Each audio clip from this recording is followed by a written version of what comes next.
Hola, buenos días. Vamos a continuar con nuestro apartado de neurofisiología. Bueno, recordando que hasta ahora hemos visto ya todos los antecedentes de la comunicación neuronal, es decir, todo lo que aplica para todo lo que vamos a ver a continuación en sistemas, ¿ok?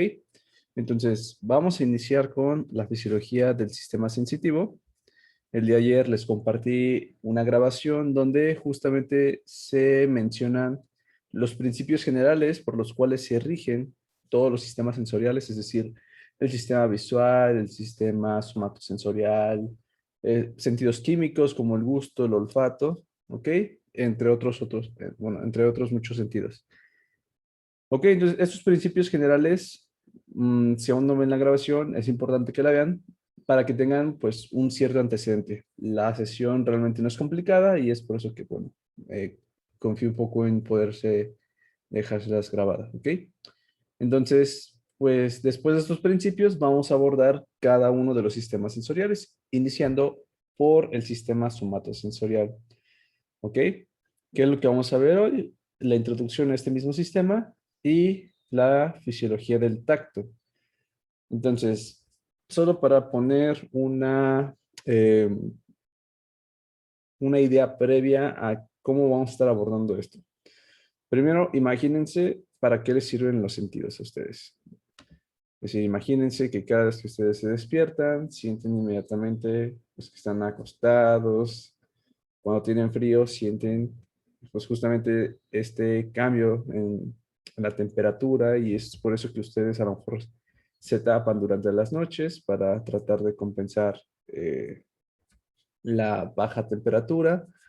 Lo mismo sucede cuando cambia la temperatura, cuando sienten calor, pues ustedes desencadenan otra conducta. Ahora piensen qué es lo que sucede cuando ustedes, por ejemplo, están ante un estímulo doloroso, ustedes van caminando de la nada y se tropiezan, sienten dolor, o que, por ejemplo, están a las prisas y olvidaron su café, van por el corriendo, lo meten a su termo, lo sostienen mal y se riegan todo el café hirviendo sobre su mano, ¿no? Pues prácticamente todo ese tipo de situaciones, pues imagínense la importancia que tienen las sensaciones. No solamente es como para poder establecer un cierto contacto con todo nuestro exterior. Imagínense, si no fuera gracias a las sensaciones, pues prácticamente nosotros no podríamos tener una perspectiva de todo lo que nos rodea, ¿no? Entonces, toda la información que recibe el sistema nervioso es gracias a esos sistemas sensoriales y que son muy complejos y que hay varias modalidades. Entonces, pues vamos a tratar de entender un poco eso, ¿no? Pero pónganse en ese punto de vista de que sin sensaciones, pues prácticamente no sabríamos nada del mundo. ¿Ok? Bueno, pues dicho esto, vamos a hablar un poco sobre la introducción al sistema somatosensorial. ¿Qué es este sistema? ¿De qué trata? ¿En qué consiste? ¿Qué es lo que aborda?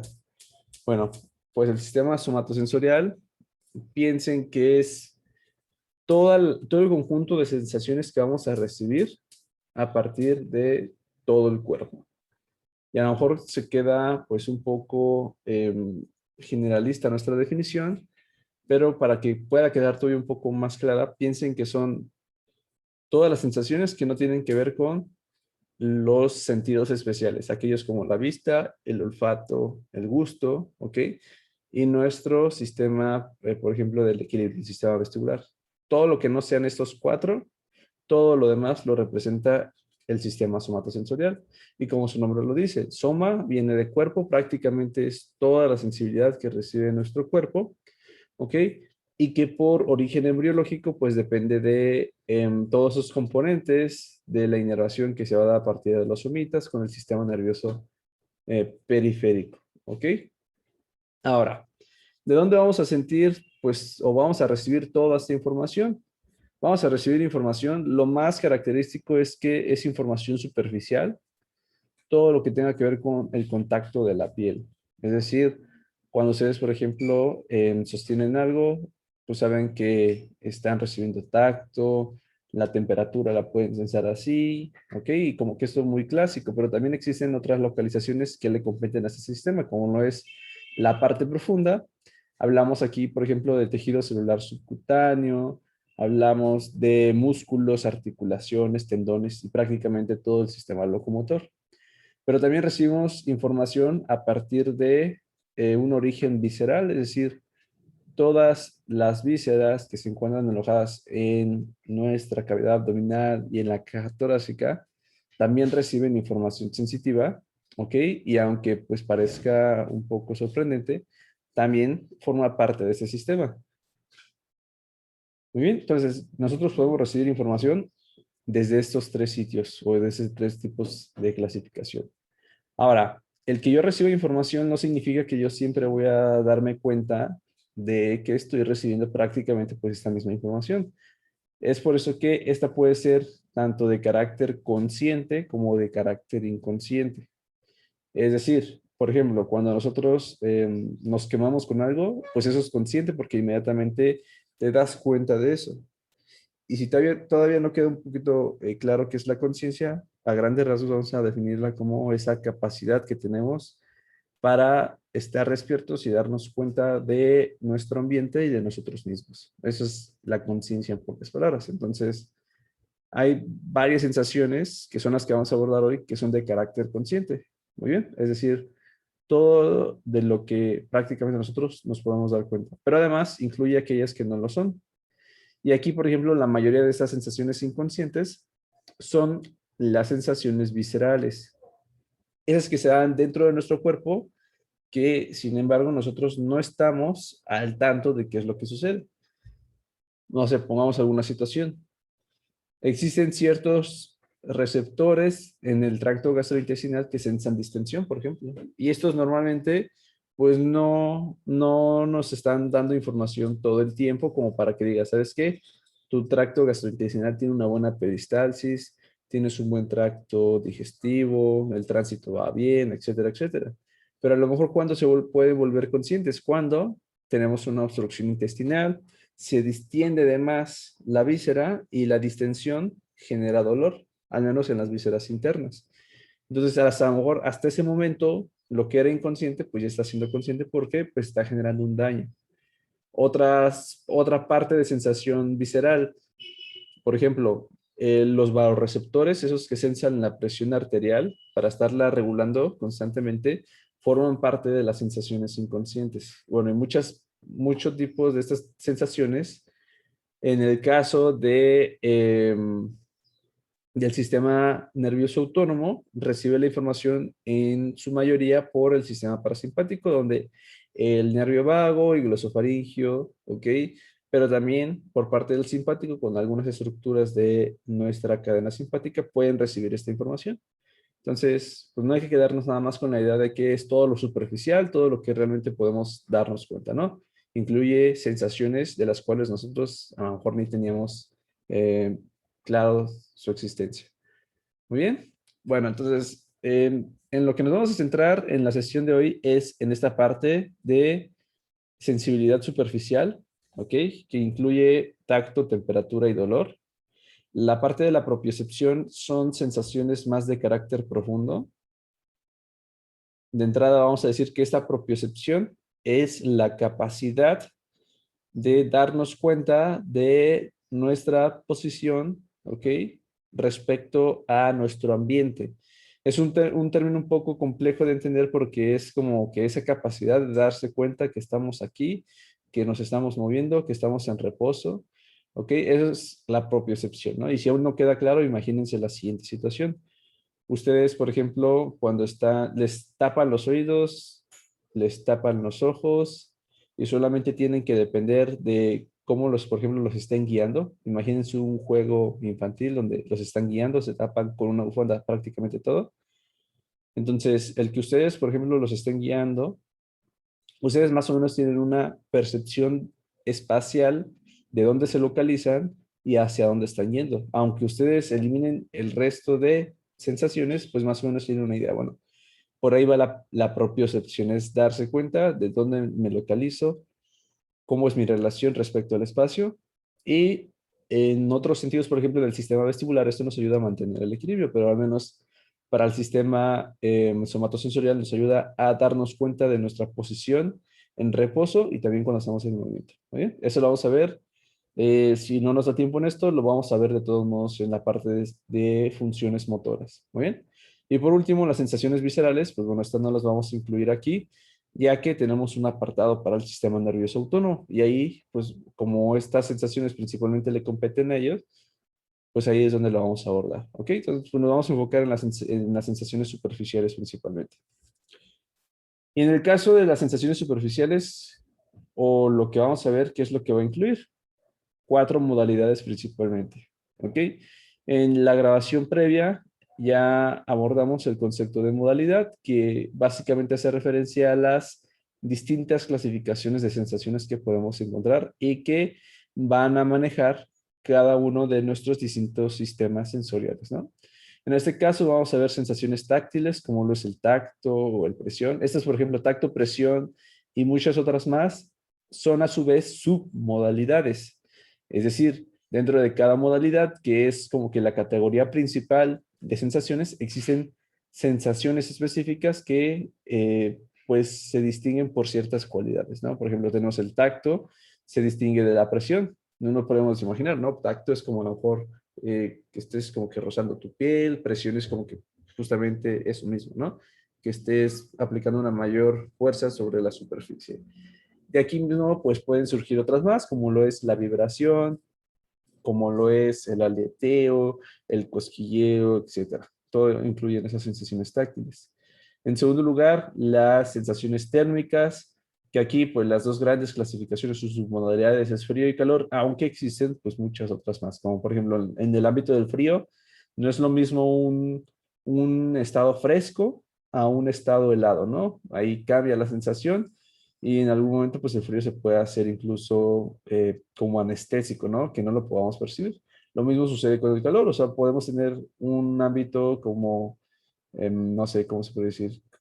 Mm, un poco caluroso, sin realmente que sea nocivo, sin que sea incómodo, pero también existe pues esa parte de ardor, ¿no? Donde el calor ya se empieza a tornar doloroso, ¿ok? O incluso quemante. Entonces, pues igual vamos teniendo distintas categorías dependiendo de cómo estemos manejando la temperatura. Existe también la modalidad del dolor o la modalidad nociceptiva. En este caso, el dolor lo podemos clasificar a grandes rasgos en un dolor rápido, en un dolor lento y este lo vamos a abordar más a fondo el día de mañana. Y por último, lo que comentábamos, ¿no? La propiocepción, que es básicamente esa posibilidad que tenemos de darnos cuenta de nuestra posición respecto a nuestro ambiente. Y la podemos clasificar en una estática, es decir, que nosotros, por ejemplo, si estamos jugando, no sé, ¿cómo se llama este? Se me olvidó el nombre del juego, pero bueno, es cuando parten todos en un equipo desde el centro y no sé, creo que dicen declaro la guerra, ¿no? En contra del peor enemigo que es, y ya se echan todos a correr, y cuando dice tal, pues todos como que creo que se paran, ¿no? Si tú en ese momento te quedas con la posición estática, tú sabes, si cierras los ojos y así te quedas, te duermes, siempre vas a saber en qué posición quedaste.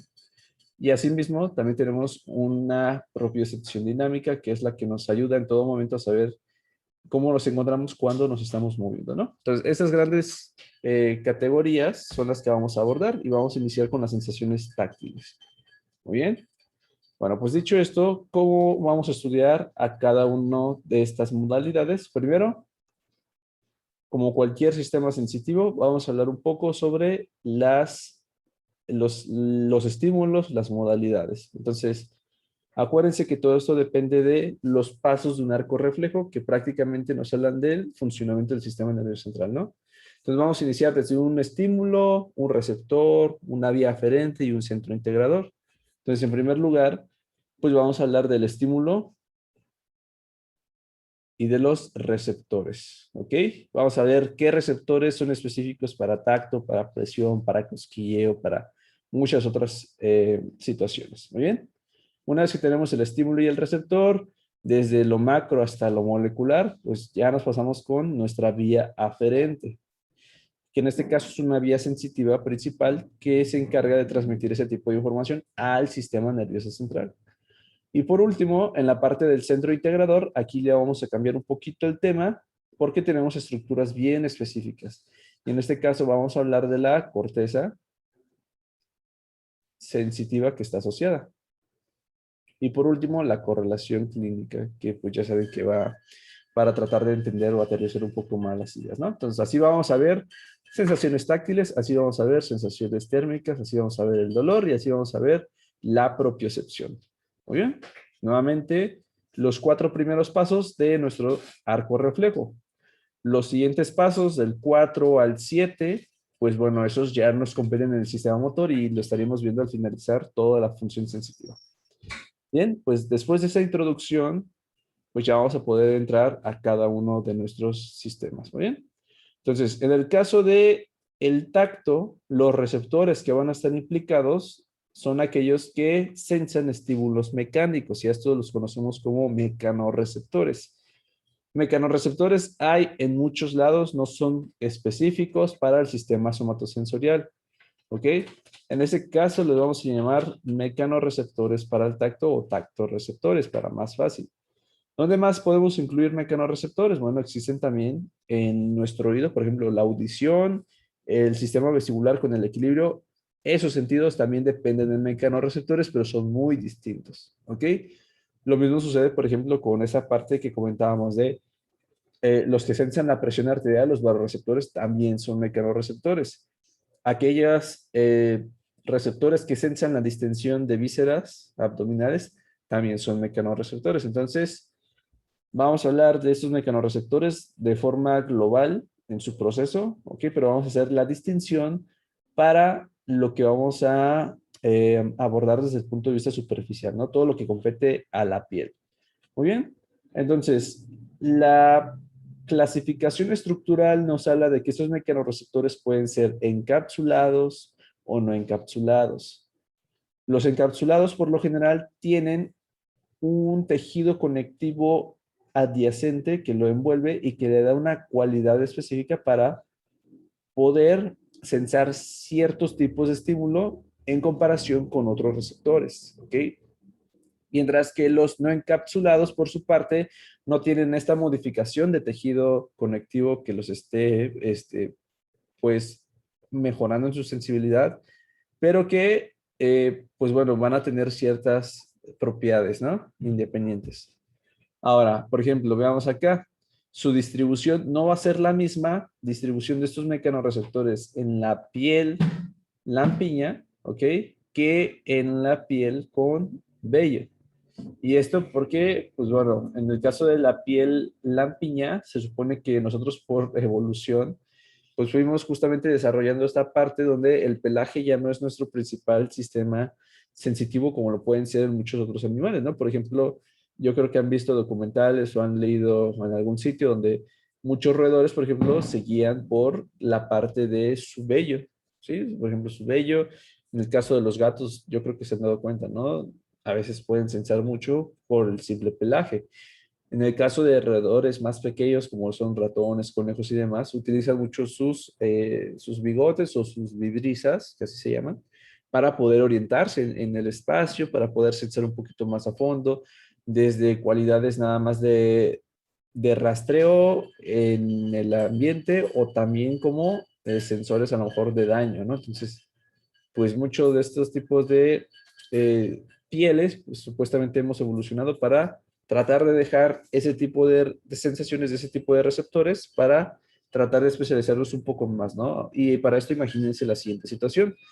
Si ustedes, por ejemplo, les tapan los ojos y yo creo que han visto incluso como que en concursos, ¿no? O en programas de televisión donde toman tu mano y le empiezan a meter a peceras, pero tú con los ojos cerrados, pues luego hasta vas con miedo, ¿no? Pero tratas de descifrar qué es lo que estás tocando. Imagínense, pues, cómo es que surge esta especificidad o esta cualidad que tenemos para justamente con el simple tacto empezar a describir un objeto y posteriormente saber de qué objeto se trata, ¿no? Entonces, no se piensen que ustedes van con prisas, ¿ok? Y de repente pues van como que prestando atención, en lo que estén haciendo, pero de repente dicen, no, no sé si se me olvidaron mis llaves o no, y te fijas rápido en la bolsa de tu pantalón y estás buscando, ¿no? Y tú sabes si traes la llave o no por el simple hecho de estar tocando. Tú no estás viendo nada, tú no estás escuchando nada, solamente te haces valer por el tacto. Entonces, imagínense, pues, qué tan especializado está. ¿Y a qué voy con esa parte del tacto? Bueno, porque en nuestras palmas tenemos piel que justamente no tiene vellos y que está muy bien especializada para poder darnos esa parte de discriminación. Muy bien, entonces no va a ser la misma distribución de nuestros receptores en la piel lampiña y en la piel con vello. Muy bien. Por ejemplo, en la piel lampiña van a abundar mucho los receptores tipo encapsulados, como son los corpúsculos de Meissner, los discos de Merkel, los corpúsculos de Pacini, ¿ok? Y los de Ruffini principalmente. Todos estos los vamos a encontrar principalmente en nuestra piel lampiña, ¿ok? Mientras que las terminaciones nerviosas libres, ¿ok? La terminal del folículo piloso, pues tiene sentido, ¿verdad? Y algunos otros más que se pueden repetir como corpúsculos de Pacini, como corpúsculos de Ruffini, lo podemos encontrar en la piel con pelo, ¿ok?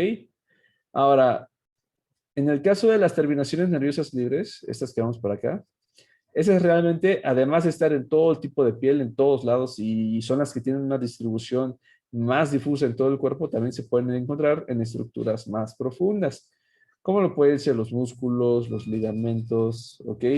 También en los huesos se encuentran, en vísceras internas, prácticamente esas están de forma difusa en todo nuestro cuerpo, a excepción del propio cerebro y del cartílago. Son eh, tejidos que realmente no tienen por qué sentir al menos dolor, que es su principal tipo de función o principal tipo de sensación que van a transmitir.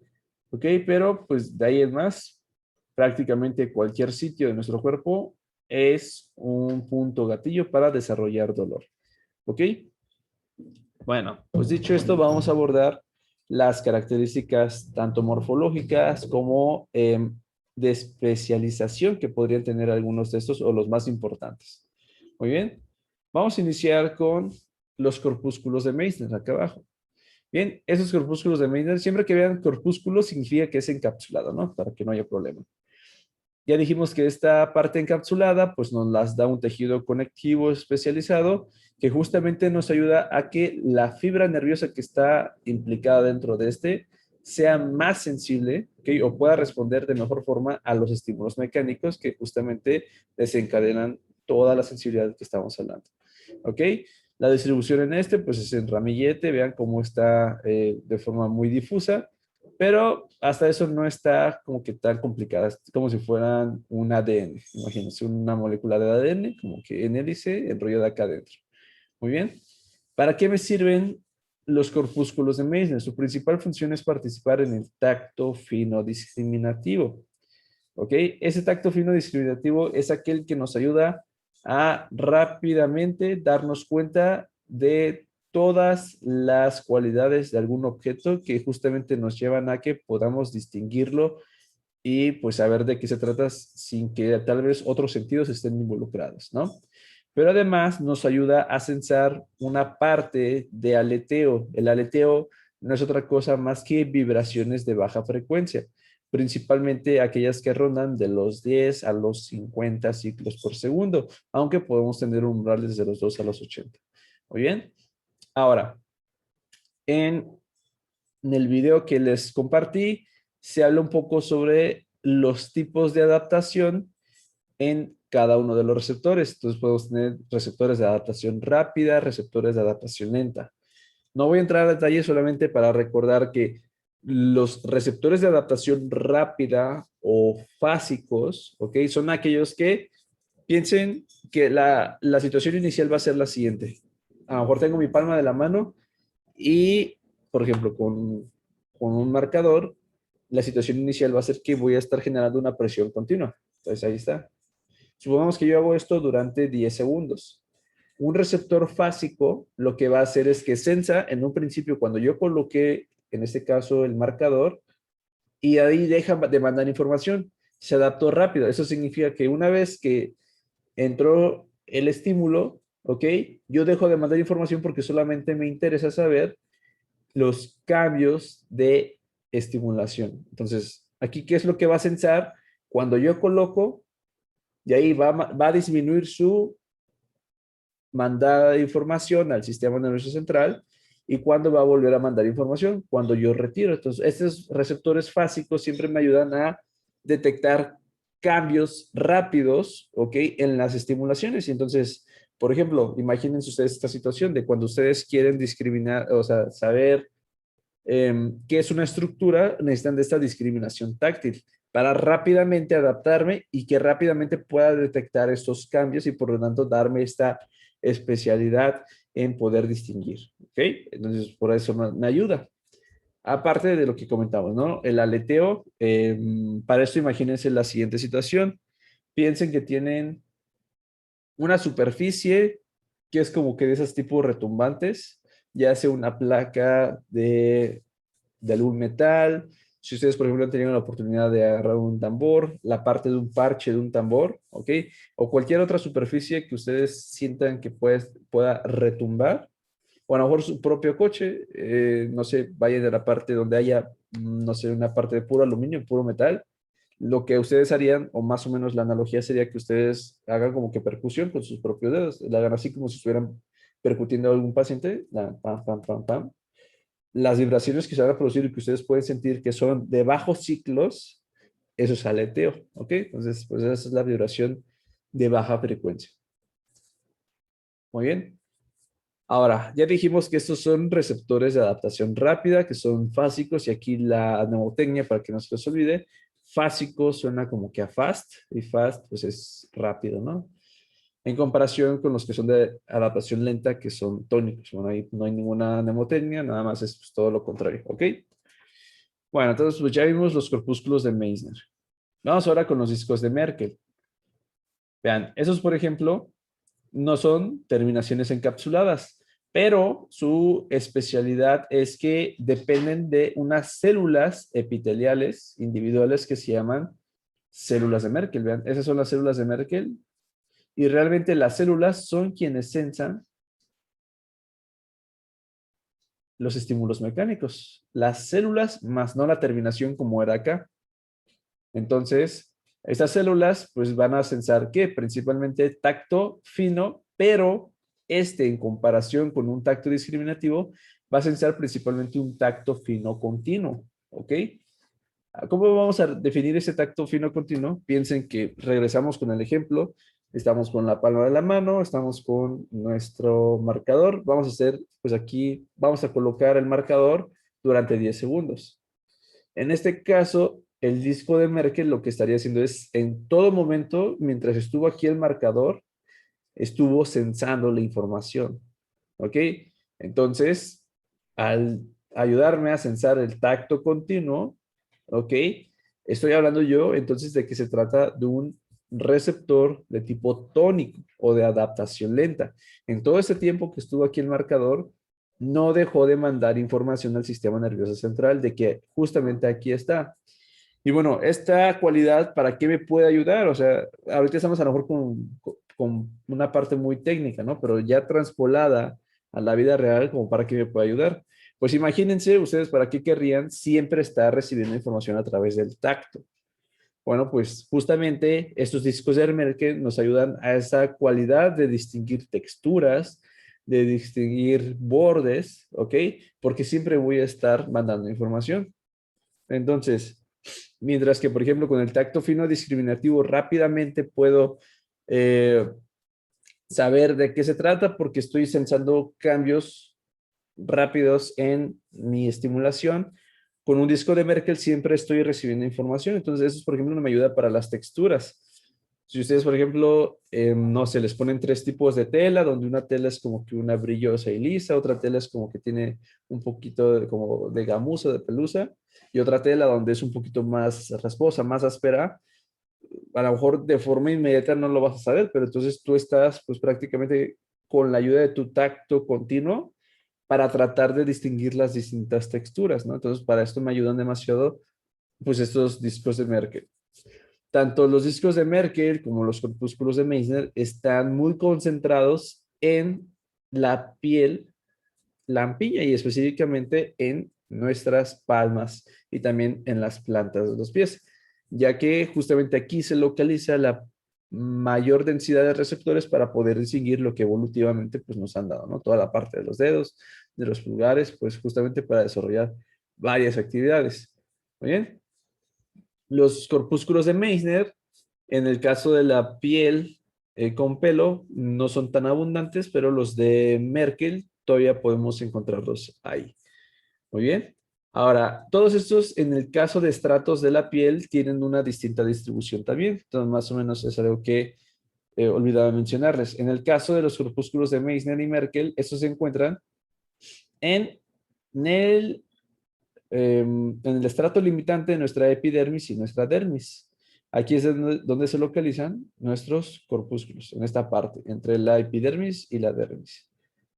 Muy bien, entonces esta distribución no es porque sea al azar, realmente nos ayuda a lo siguiente. Pues imagínense si es algo superficial, pues aquellos estímulos que sean de mayor contacto directo y que sean, valga la redundancia, más superficiales, pues van a poder llegar más fácilmente a estas regiones, ¿no? Entonces, pues todo realmente está bien planificado. Entonces, para que se nos queden, los receptores que empiezan con M, Merkel y Meissner, son receptores para el tacto, ¿ok? Ahora, ¿cuál es la diferencia? Que uno va a ser fásico y uno va a ser tónico, ¿no? O uno va a ser de adaptación rápida y otro va a ser de adaptación lenta. ¿Cómo me voy a poder acordar? Bueno, porque Merkel termina con L y L es de adaptación lenta y Meissner termina con R de rápido que es de adaptación rápida, ¿ok? Y ya con eso, pues nada, ustedes pónganse a pensar con el ejemplo que decimos, ¿no? Adaptación rápida significa que en un principio sintió, dejó de sentir y volvió a sentir cuando yo quité. Y el de adaptación lenta estuvo sintiendo todo el tiempo que estuvo aquí el marcador en contacto con mi piel. Muy bien, y ya de eso pues se pueden imaginar las otras cualidades para las cuales me sirven. Muy bien. Bueno, pues vamos ahora con los siguientes receptores, que son los corpúsculos de Ruffini y los corpúsculos de Pacini. Estos, si vemos acá la distribución, se localizan un poco más profundo. Entonces, por ejemplo, acá está el corpúsculo de Ruffini en la parte profunda de nuestra dermis, mientras el corpúsculo de Pacini puede estar también en el tejido celular subcutáneo, en la propia profundidad de la dermis, o incluso se puede localizar en tejidos más profundos, como lo son articulaciones, como lo son músculos, etcétera, etcétera. ¿Muy bien? Entonces, pues vamos a ver para qué nos sirven. Si ya sabemos que van a estar en una profundidad, pues yo necesito un estímulo que sea un poquito distinto en su cualidad para que pueda llegar a estimular estos, porque ustedes, pues, yo creo que se imaginan, no va a ser lo mismo un roce en la palma, donde pues solamente activaría lo que está por encima de la piel, a algo que llegue, por ejemplo, a generar presión. Y si genera presión, pues puede llegar a estimular a los que están más profundamente. Entonces, pues bajo esta explicación, yo creo que ya quedaría claro que estos receptores nos van a ayudar para la parte de la presión. ¿Ok? Bueno, entonces vamos a iniciar con los corpúsculos de Pacini. Estos realmente son como que los receptores más grandes y de mayor distribución en nuestra piel lampiña. Realmente son tan grandes que pueden llegar a medir hasta 2 milímetros. Si ustedes sacan una regla, 1 centímetro, las líneas chiquitas que están entre ellos, 2 milímetros, representan aproximadamente la longitud, ¿ok? Que podría tener un corpúsculo de Pacini, que son muy grandes, ¿no? ¿Para qué me ayudan esos? Bueno, pues esta disposición que vamos a tener por la cápsula que nos da esta apariencia en rebanada de cebolla, ¿ok? O en capas de cebolla. ¿Para qué me ayuda? Bueno, pues al ser muy grande, al tener justamente todas estas capas, pues la hace muy sensible a presiones, además de su distribución, que es en tejidos profundos. Entonces, nos ayuda para la presión profunda, ¿ok? Pero de carácter discriminativo. Entonces, esa presión que también me ayuda a saber cómo que distinguir cosas, porque hay otro tipo de presión, por ejemplo, si ustedes ponen su mano en una prensa, esas como la que luego ven en videos en Facebook, que se empiezan a aplastar un buen de cosas, si ustedes ponen la mano ahí, pues sí genera presión, pero esa presión es muy distinta, esa presión es dolorosa y esa presión la vamos a incluir en otro lado, ¿ok? Entonces nos ayuda con la presión profunda discriminativa. Además, Esos receptores también se especializan en vibración, pero en este caso ya no nada más es aleteo, es una vibración propiamente dicha, que va aproximadamente a sensar frecuencias de 200 a 300 ciclos por segundo. Entonces, para que ustedes se den una idea, cuando ustedes, no sé, ponen música en alguna bocina grande de preferencia, si ustedes acercan su mano y la colocan sobre la bocina, ustedes pueden sentir como esa frecuencia, pero en esa vibración de alta frecuencia que sienten hasta como luego, ¿no? O sea, tiembla de forma pues, muy, vamos a ponerle rápido, esa es la vibración de alta frecuencia. Lo mismo sucede con las vibraciones a lo mejor del teléfono, ¿ok? Las vibraciones, por ejemplo, cuando encienden la licuadora y empieza como que, bueno, además de hacer ruido, empieza a vibrar. Esa es una vibración de alta frecuencia, ¿ok? Bueno, entonces, esos corpúsculos de Pacini también van a ser de adaptación rápida, ¿ok? Vamos ahora con los corpúsculos de Ruffini. Esos también sensan presión, pero en comparación con los corpúsculos de Pacini, que es una presión de tipo discriminativa, esta va a ser una presión de tipo continuo, ¿ok? Por ejemplo, esas terminaciones también son como que tipo en ramillete, se parecen mucho a las de Meissner, nada más que no están como que en forma de hélice. También tienen su tejido conectivo que nos ayuda a favorecer la sensación de la presión, ¿ok? Y su localización, pues bueno, es también de forma difusa. Eso es en comparación con los corpúsculos de Pacini, que casi no están bajo la piel con pelo, esos sí abundan un poquito más, pero también se localizan en otras estructuras profundas como lo son las articulaciones. De hecho, estos mismos, además de ayudarnos con la presión, en el caso de la propiocepción, eso que ya comentábamos que era un poquito complejo, también nos ayuda a sensar, por ejemplo, el posicionamiento articular, ya que se encuentra en las articulaciones. ¿Muy bien? Bueno, entonces, ya que este puede sensar una presión que es continua, también los hace susceptibles a sensar distensiones. O sea, una distensión, piensen que también es como que una presión que va a estar de forma continua, ¿no? A lo mejor la distensión tiene que ver más como si fuera, no sé, bueno, no tengo aquí a la mano una, bueno, si tengo un cable. Bueno, distensión se podría entender como esto, ¿no? Esta es una distensión. Pues es más como que sobre una capa tratar de estirar, mientras que a lo mejor la presión se traduce como que sí estás estirando, pero pues prácticamente a una superficie, ¿no? No nada más a una estructura bidimensional. Bueno, pues va de la mano, ¿no? También nos ayuda la parte de distensión y, ojo, tiene sentido lo que comentábamos nuevamente. Adaptación rápida, corpúsculo de Pacini, sensa cuando presiono, deja de mandar información, sensa cuando yo retiro. Corpúsculo de Ruffini, los 10 segundos que yo estoy aquí presionando, bueno, pues los 10 segundos va a estar sensando que yo estoy pues justamente con esta presión. ¿Cuándo más puede ser importante? En situaciones donde yo tal vez quiera sensar el peso de algún objeto. Imagínense, nuevamente, para todo esto siempre vamos a poner situaciones donde van a estar con los ojos cerrados para tratar de entender un poco más el papel específico, ¿no? Entonces, imagínense que ustedes quieren más o menos sentir el peso, por ejemplo, de un celular con el peso de una pluma, ¿no? Para esto, ¿qué es lo que necesitan? No necesitan estar tocando toda la superficie, no es tacto. ¿Qué es lo que va a estar haciendo el peso? El peso tiende a deformar, tiende a generar presión. Entonces, ustedes como por ejemplo saben que este objeto pesa más que este otro. Ah, pues tú tiene que ver con la presión, ¿no? Porque estamos deformando. Ajá, pero tenemos dos tipos de receptores para la presión. ¿Ustedes cuál dicen? ¿Para cuál creen que me sirva más el sensar los pesos de ciertos objetos para poder hacer comparaciones? ¿Los de Ruffini o los de Pacini? ¿Y por qué creen que pueda hacer esto?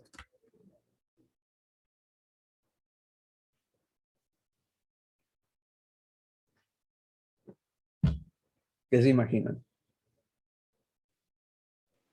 Yo creo que los de Ruffini, porque son tónicos. Muy bien, los de Ruffini porque son tónicos. Entonces, como esos siempre van a estar, bueno, todo el tiempo van a estar mandando información. Yo cuando quiero estar pesando, no nada más quiero como que en un principio, ¿no? O sea, en un principio el de Ruffini se adaptó y ni siquiera te dio chance de saber cuál es la parte comparativa. Entonces, los de Ruffini Además de darnos esta parte de distensión, también nos ayuda a sensar, por ejemplo, los pesos, ¿no? Por ejemplo, tú te pones dos manzanas y luego estás como que pues, ambas te las van a vender en 10 pesos, pues compras la manzana que esté más grande. Entonces yo creo que lo han visto, ¿no? Es muy común que luego estemos como que sensando, ¿no? ¿Qué pesa más, qué pesa menos, etcétera, etcétera? Entonces, para eso también nos ayuda. Bien. Entonces, bajo este tipo de explicaciones, de forma muy imaginativa, ustedes podrían descifrar para qué otras cosas nos podrían servir. Entonces, pues bueno, es muy importante, ¿no? Entonces, ojo, mecanorreceptores que son para la presión. La mnemotecnia sería, hay que acordarnos de los italianos. Ruffini y Pacini son receptores para presión. Los que empiezan con M son receptores para el tacto. Muy bien, y antes de pasar con nuestro siguiente receptor, aquí nada más voy a hacer mención de el siguiente. Vean que aquí les puse uno que es el corpúsculo de Krauss. Aquí ya vimos estos, ¿ok? Este y también perdón. Nos falta el corpúsculo de Krauss. Bueno, aquí no lo tengo de forma esquemática, ya que esos realmente son una proporción muy pequeña de todos mis mecanorreceptores, pero además no se localiza en todo el cuerpo, sino en ciertas regiones muy específicas. Los corpúsculos de Krauss se localizan en regiones donde hay un cambio de epitelio, que es el cambio de piel a una mucosa. Y eso, por ejemplo, donde es como que evidente en la parte de los labios, por ejemplo, el labio pues cambia la parte del epitelio pues, de la piel, después se hace una mucosa, ¿no? La parte interna. Lo mismo sucede con los genitales, lo mismo sucede con la parte de la región anal, y también se han descrito que pueden estar en la parte de la conjuntiva, ¿no? Bueno, pues ¿para qué nos ayudan esos corpúsculos de Krauss? Bueno, su principal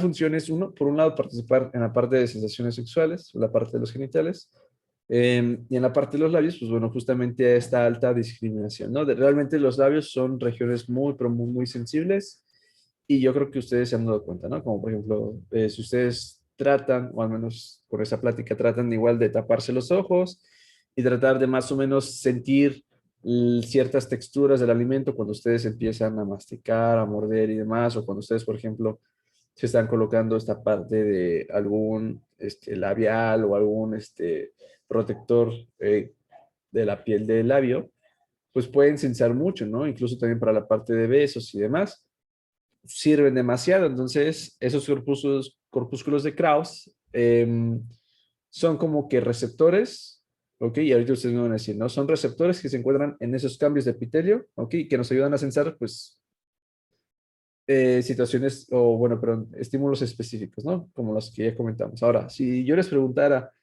si son de adaptación rápida o son de adaptación lenta, ¿ustedes por cuál sí irían? ¿Adaptación rápida que nada más sensaron y ya? ¿O adaptación lenta que pues, necesitan estar mandando información todo el tiempo? Quizás adaptación lenta. Muy bien, de adaptación lenta, ¿no? Si no, imagínense, pues nada más cuando quieran dar un beso, pues nada más sienten en un principio y ya después no sienten, ¿no? Pues, lo mismo sucede con la parte genital. Entonces, pues los corpúsculos de Krauss nos ayudan justamente para eso, ¿no? Son adaptación lenta, la fibra también sigue siendo de beta y pues ya, en algunas otras bibliografías se ha reportado que los corpúsculos de Krauss también nos ayudan a sensar el frío, ¿ok? Y los de Ruffini, el calor, nada más que bueno, tenemos termorreceptores específicos que ya después lo vamos a hablar, ¿no? Nada más es como que así lo pueden encontrar, pero realmente no es algo que ya esté bien establecido. Bueno, pues ya, terminamos con todos los corpúsculos. Vamos ahora con las terminaciones libres, ¿ok? Y terminaciones del folículo piloso. En el caso de la terminación del folículo piloso, esto, pues sí, o sea, tenemos en el caso de vellos, dependiendo de qué tantos vellos tenga uno, pues puede desarrollar más o menos, pues ese sentido.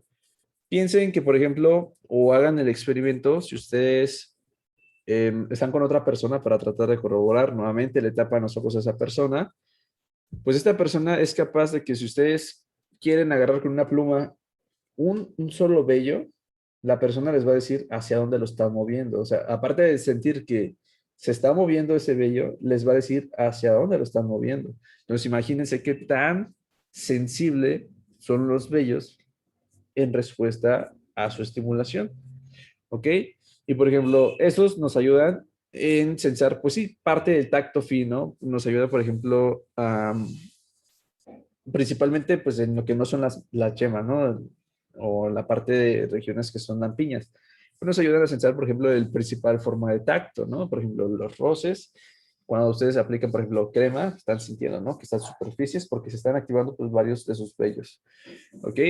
¿Para qué otra cosa nos sirve? Por ejemplo, cuando llega una corriente de aire, o sea, un estímulo que no está prácticamente tocándolos, los ayuda a sentir como que esta parte de, se dice como que aleteo, igual de baja frecuencia, un poquito menos que los corpúsculos de Meissner, ¿ok? Donde a veces, pues es muy evidente en esas situaciones donde hay mucho viento, o sea, ustedes pueden sentir el viento con el simple hecho de mover sus vellos, ¿ok? Em, y pues nada, realmente no están tan desarrollados como en algunos roedores, por ejemplo, esto que comentábamos, por ejemplo, los ratones, se guían mucho por la parte de sus vibrisas, sus bigotes en el espacio, ¿no? Aquí pues, realmente solamente nos ayudan con la parte del tacto, en la parte de, pues, la piel donde hay vellos.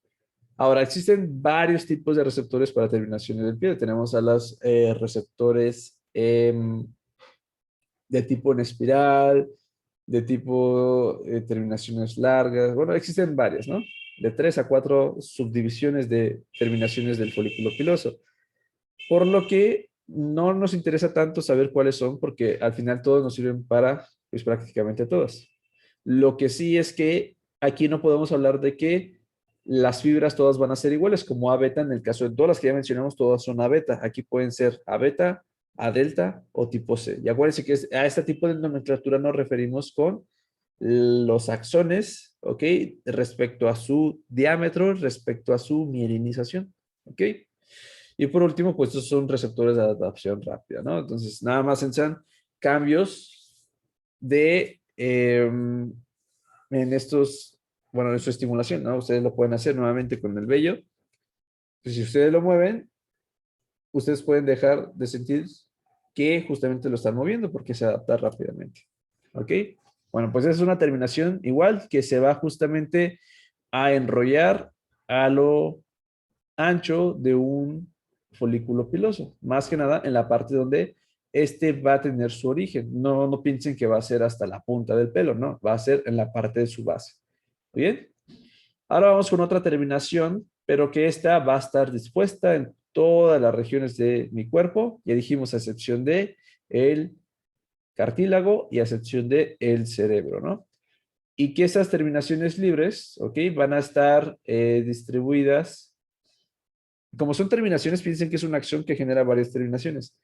Pues son de las que puede tener mayor ramificación de todas las que ya hemos mencionado y que estas pueden a su vez estar ocupando una gran superficie. Muy bien, entonces estas terminaciones en ramillete ocupan una gran superficie.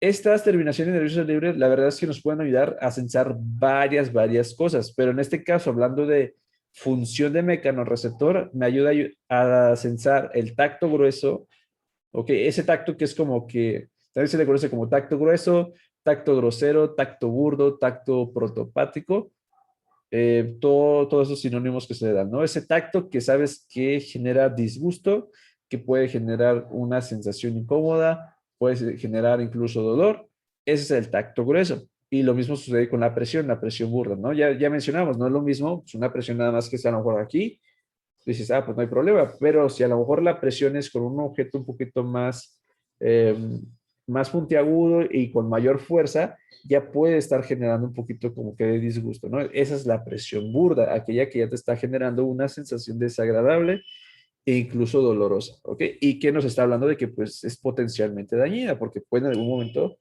eh, valga la redundancia, generar una lesión, ¿ok? Entonces, esos son las terminaciones nerviosas libres en cuanto a la sensación táctil. Otras sensaciones es el cosquilleo y el prurito. Sin embargo, realmente no se sabe si compete al 100% a una estimulación mecánica o también a alguna estimulación de otro tipo. Por ejemplo, el cosquilleo se dice que es como que una estimulación de alta frecuencia, tipo una vibración, ¿ok? Pero que no tiene un patrón bien característico y que aquí justamente desencadena las cosquillas, ¿no? Entonces, las cosquillas es como que esta, bueno, ustedes, yo creo que todos han sentido cosquillas, ¿no? Entonces, las cosquillas eh, van por parte de las terminaciones nerviosas libres, al igual que el prurito. El prurito es una sensación de escozor y el escozor se puede desencadenar por estímulos a lo mejor químicos y demás, pero el prurito es una sensación al final de cuentas que se siente como mecánica, ¿no? O sea, es como un escozor y el escozor lo sientes como que pica, hay que rascar, es como que, por eso les digo que a veces es complicado de definir porque no siempre es que le compete a lo mejor a la parte mecánica y le compete a lo mejor un poquito más a la parte química, ¿no? De que un irritante te esté generando escozor, te picó un mosco que te esté generando escozor, ¿no? Entonces, pues eso también lo puede incluir. Además de que estas mismas terminaciones nerviosas libres, no lo vamos a ver aquí, pero también nos competen para la temperatura y también nos ayudan para el dolor. Entonces, pues estas prácticamente sirven para muchas cosas, pero además aquí son mecanorreceptores y nos ayudan a sensar tacto grueso, presión burda y cosquilleo, ¿ok? Esas se encuentran en todos los tejidos y son de adaptación lenta, son tónicas.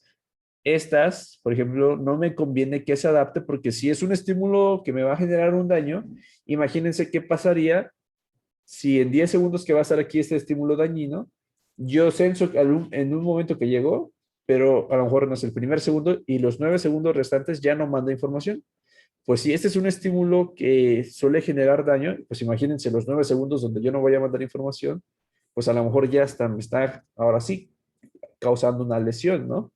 Y pues yo no quiero que eso suceda con estímulos que puedan generar daño a mi cuerpo. Por lo general, todos los estímulos nocivos van a ir por parte de un receptor tónico que siempre me esté informando a mi cuerpo de que ahí está y de que debo que hacer algo, pues justamente para retirarme de ese daño potencial.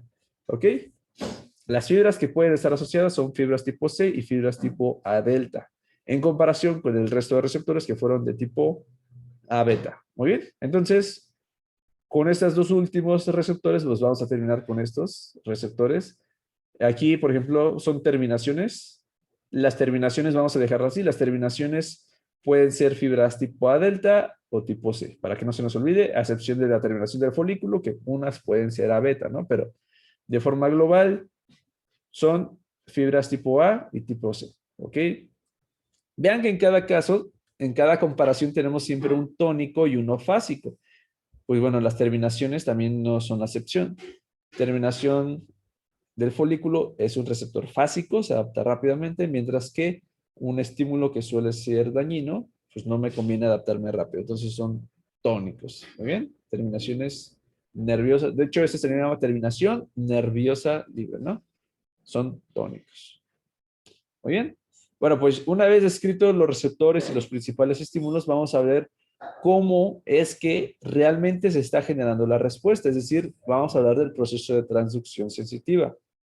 Nuevamente, este fenómeno se habla a detalle en la grabación que les compartí el día de ayer, pero vamos a ver de qué se trata a grandes rasgos. La transducción sensitiva no es otra cosa que convertir la información de un estímulo externo a un estímulo interno. Y en este caso, como estamos hablando de pues, sistema nervioso, el lenguaje que utiliza el sistema nervioso es un impulso eléctrico. Entonces, la transducción sensitiva no es otra cosa más que convertir la naturaleza de un estímulo externo, que en este caso son estímulos mecánicos, a un estímulo eléctrico, que es el estímulo de las neuronas. ¿Ok?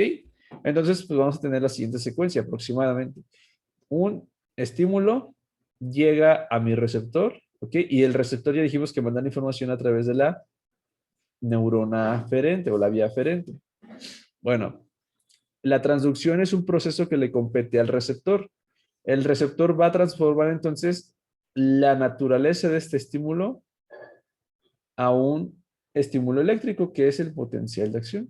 Entonces aquí necesito yo un estímulo que sea adecuado y para generar un potencial de acción, el receptor, ¿qué es lo que va a hacer? Este va a generar algo llamado potencial de receptor. Y un potencial de receptor, ojo, es un potencial de tipo electrotónico, es decir, no llega al umbral y para llegar al umbral necesita que éste se sume.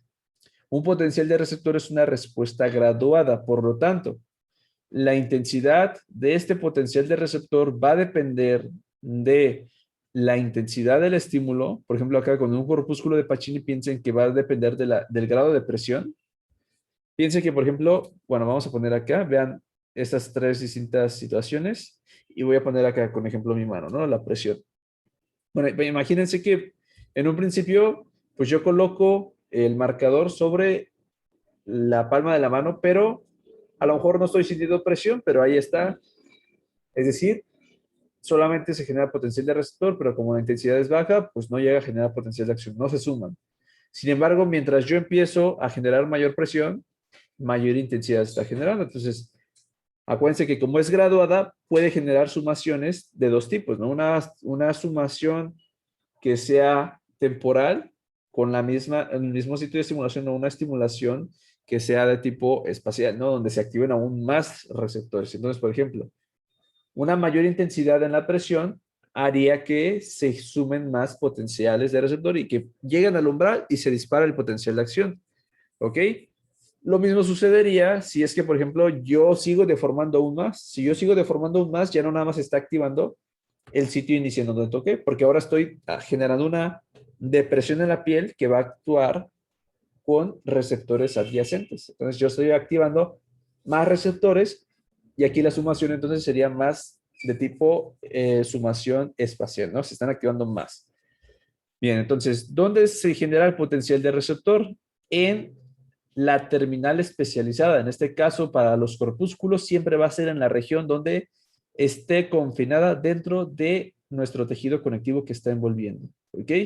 En el caso, por ejemplo, de un, eh, de un disco de Merkel, quien va a generar esto es la célula de Merkel y ya después pasa la información a la terminal. En el caso de la terminación nerviosa libre y la del folículo, pues lo va a hacer en las distintas terminaciones cuando aún no llega a ser un solo axón. Muy bien. Entonces, esta actividad eléctrica posteriormente se va a transmitir en potencial de acción a lo largo del propio axón que representa ese receptor, que es la fibra propiamente dicha.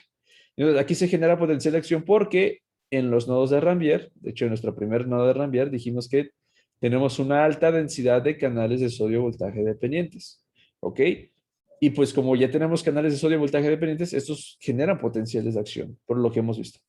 Entonces, por alguna razón, yo no tengo canales voltaje dependientes en las regiones donde se genera el potencial de receptor. Por lo tanto, los canales involucrados en generar potencial de receptor, al menos en mecanorreceptores, son los canales mecanoactivados. ¿Ok? Y que a continuación vamos a ver. Ahora recuerden que, como en este caso estamos hablando de neuronas de tipo pseudo-unipolar, es aquella que tiene su terminación, sigue la acción, tenemos el soma y sigue la otra parte de la acción con su otra terminal. Esta es una neurona pseudo-unipolar que se encuentra principalmente en nuestro sistema somatosensorial. Pues recuerden que si aquí está el receptor, aquí llega el estímulo, pues la conducción va a ser en un principio antidrómica porque va del terminal al soma y después va a ser ortodrómica porque va a ir del soma al resto de la terminación. Entonces, pues, decíamos que eran las excepciones a la conducción clásica que es desde el soma hacia el terminal, ¿no? Bueno, entonces yo creo que ya quedó claro que es un potencial de receptor. Vamos a hablar un poquito todavía más a lo molecular para que ustedes pues tengan idea, ¿no? De cómo es que cuando nosotros tocamos algo, cuando sentimos la vibración de algo, cuando sentimos la presión de algo, cómo es que se desencadena pues ese proceso. Ya dijimos que todo esto se debe gracias a los canales mecanoactivados. Bueno, o sea, a grandes rasgos, un canal mecanoactivado se puede activar por tres formas. La primera es que el canal en su parte que atraviesa la membrana, es decir, en su porción intramembrana, está en un estrecho contacto con la membrana que cuando yo deformo la membrana celular, esos canales se abren. Obviamente la deformación va a ser por un estímulo mecánico. Otra situación podría ser que a lo mejor una proteína extracelular, principalmente un colágeno, una elastina, tenga una interacción directamente con el canal y que cuando yo deformo, por ejemplo, el colágeno, cuando yo deformo esta elastina, jalo de esas fibras y que esas fibras cuando generan la atracción van a abrir al canal. Entonces un canal se abre y como son catiónicos no selectivos, pues entra sodio, entra calcio, sale potasio, pero gana la corriente despolarizante y bueno, esa corriente despolarizante es lo que genera potencial de receptor. Y la última situación es que el estímulo mecánico se ha desencadenado por una maquinaria intracelular, principalmente proteínas del citoesqueleto como los filamentos de actina, filamentos intermedios y también ciertos microtúbulos. ¿Ok? Lo más común es que los mecanorreceptores actúen con este segundo ejemplo. Es decir, que estén acoplados a una estructura del tejido conectivo. Ya lo vimos que al menos así lo es con todos los receptores encapsulados. En el caso de las terminaciones nerviosas libres, el mecanismo principal es como el primero que aparece acá, la deformación global. ¿Ok? Bueno, pues ¿cuáles van a ser los principales canales que vamos a tener? Realmente se han descrito muchos. Aquí son las tres grandes categorías. Tenemos el canal piezo 2, existe también piezo 1, pero aquí nos interesa el 2. Existe en otra clasificación que tenemos a los canales de sodio epiteliales, los ENACs, que son de tipo de degenerina, ¿ok? Y que también se les pueden clasificar en este mismo grupo a los canales ASIC, que son como que sensibles a ácido, ¿muy bien?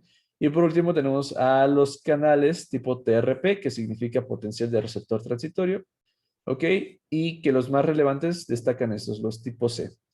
Ahora, ¿cuáles son los que abundan más en los mecanorreceptores específicos para la piel? La verdad es que son los tipo piezo 2. Y estos los localizamos en todos nuestros receptores encapsulados. Por ejemplo, acá vean qué es lo que sucede con una célula de Merkel.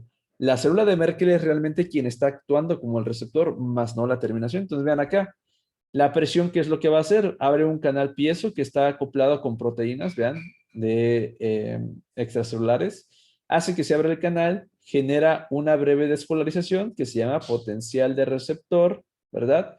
Y ese potencial de receptor, ¿qué es lo que va a hacer? Bueno, como alcanza un umbral, se despolariza y al menos aquí, ¿qué es lo que va a pasar? Activa un canal de calcio y se libera neurotransmisor, ¿no? Que puede ser glutamato o aspartato o incluso ATP, y que este hace que actúe en la fibra nerviosa en sí, y la fibra nerviosa, ya saben, como es una sinapsis aquí química, hace que se genere un potencial de acción posterior.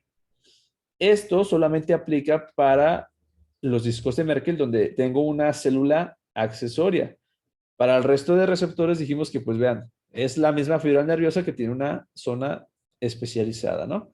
Aquí, ¿qué es lo que pasaría? Pues bueno, que la deformación en el corpúsculo de Pacini abre a piezo A2, a piezo 2, entra la pequeña despolarización. ¿Y cuándo se genera potencial de acción? Cuando estamos en nuestra primera región fuera de la encapsulación, porque ahí van a abundar nuestros canales de sodio y voltaje dependientes, ¿no? Entonces la despolarización que se genera acá alcanza acá y ahora sí se genera potencial de acción y se transmite. Muy bien, entonces pues yo creo que ya queda un poco claro cómo es que se transduce desde el proceso molecular todas estas sensaciones táctiles. Muy bien, entonces lo mismo aplica para muchos otros más. Ahora, en el caso del receptor TRPC, por ejemplo, estos nos ayudan a sensar muchas sensaciones más de carácter visceral. Por ejemplo, el sensar la presión arterial a través de los vasoreceptores se da gracias a ese tipo de receptores TRPC. ¿Ok? El sensar, por ejemplo, la distensión abdominal también se da por estos. ¿Ok? Pero también en la parte visceral pueden estar esos canales de tipo piezo 2. ¿Ok? Al igual que en ciertos propios sectores.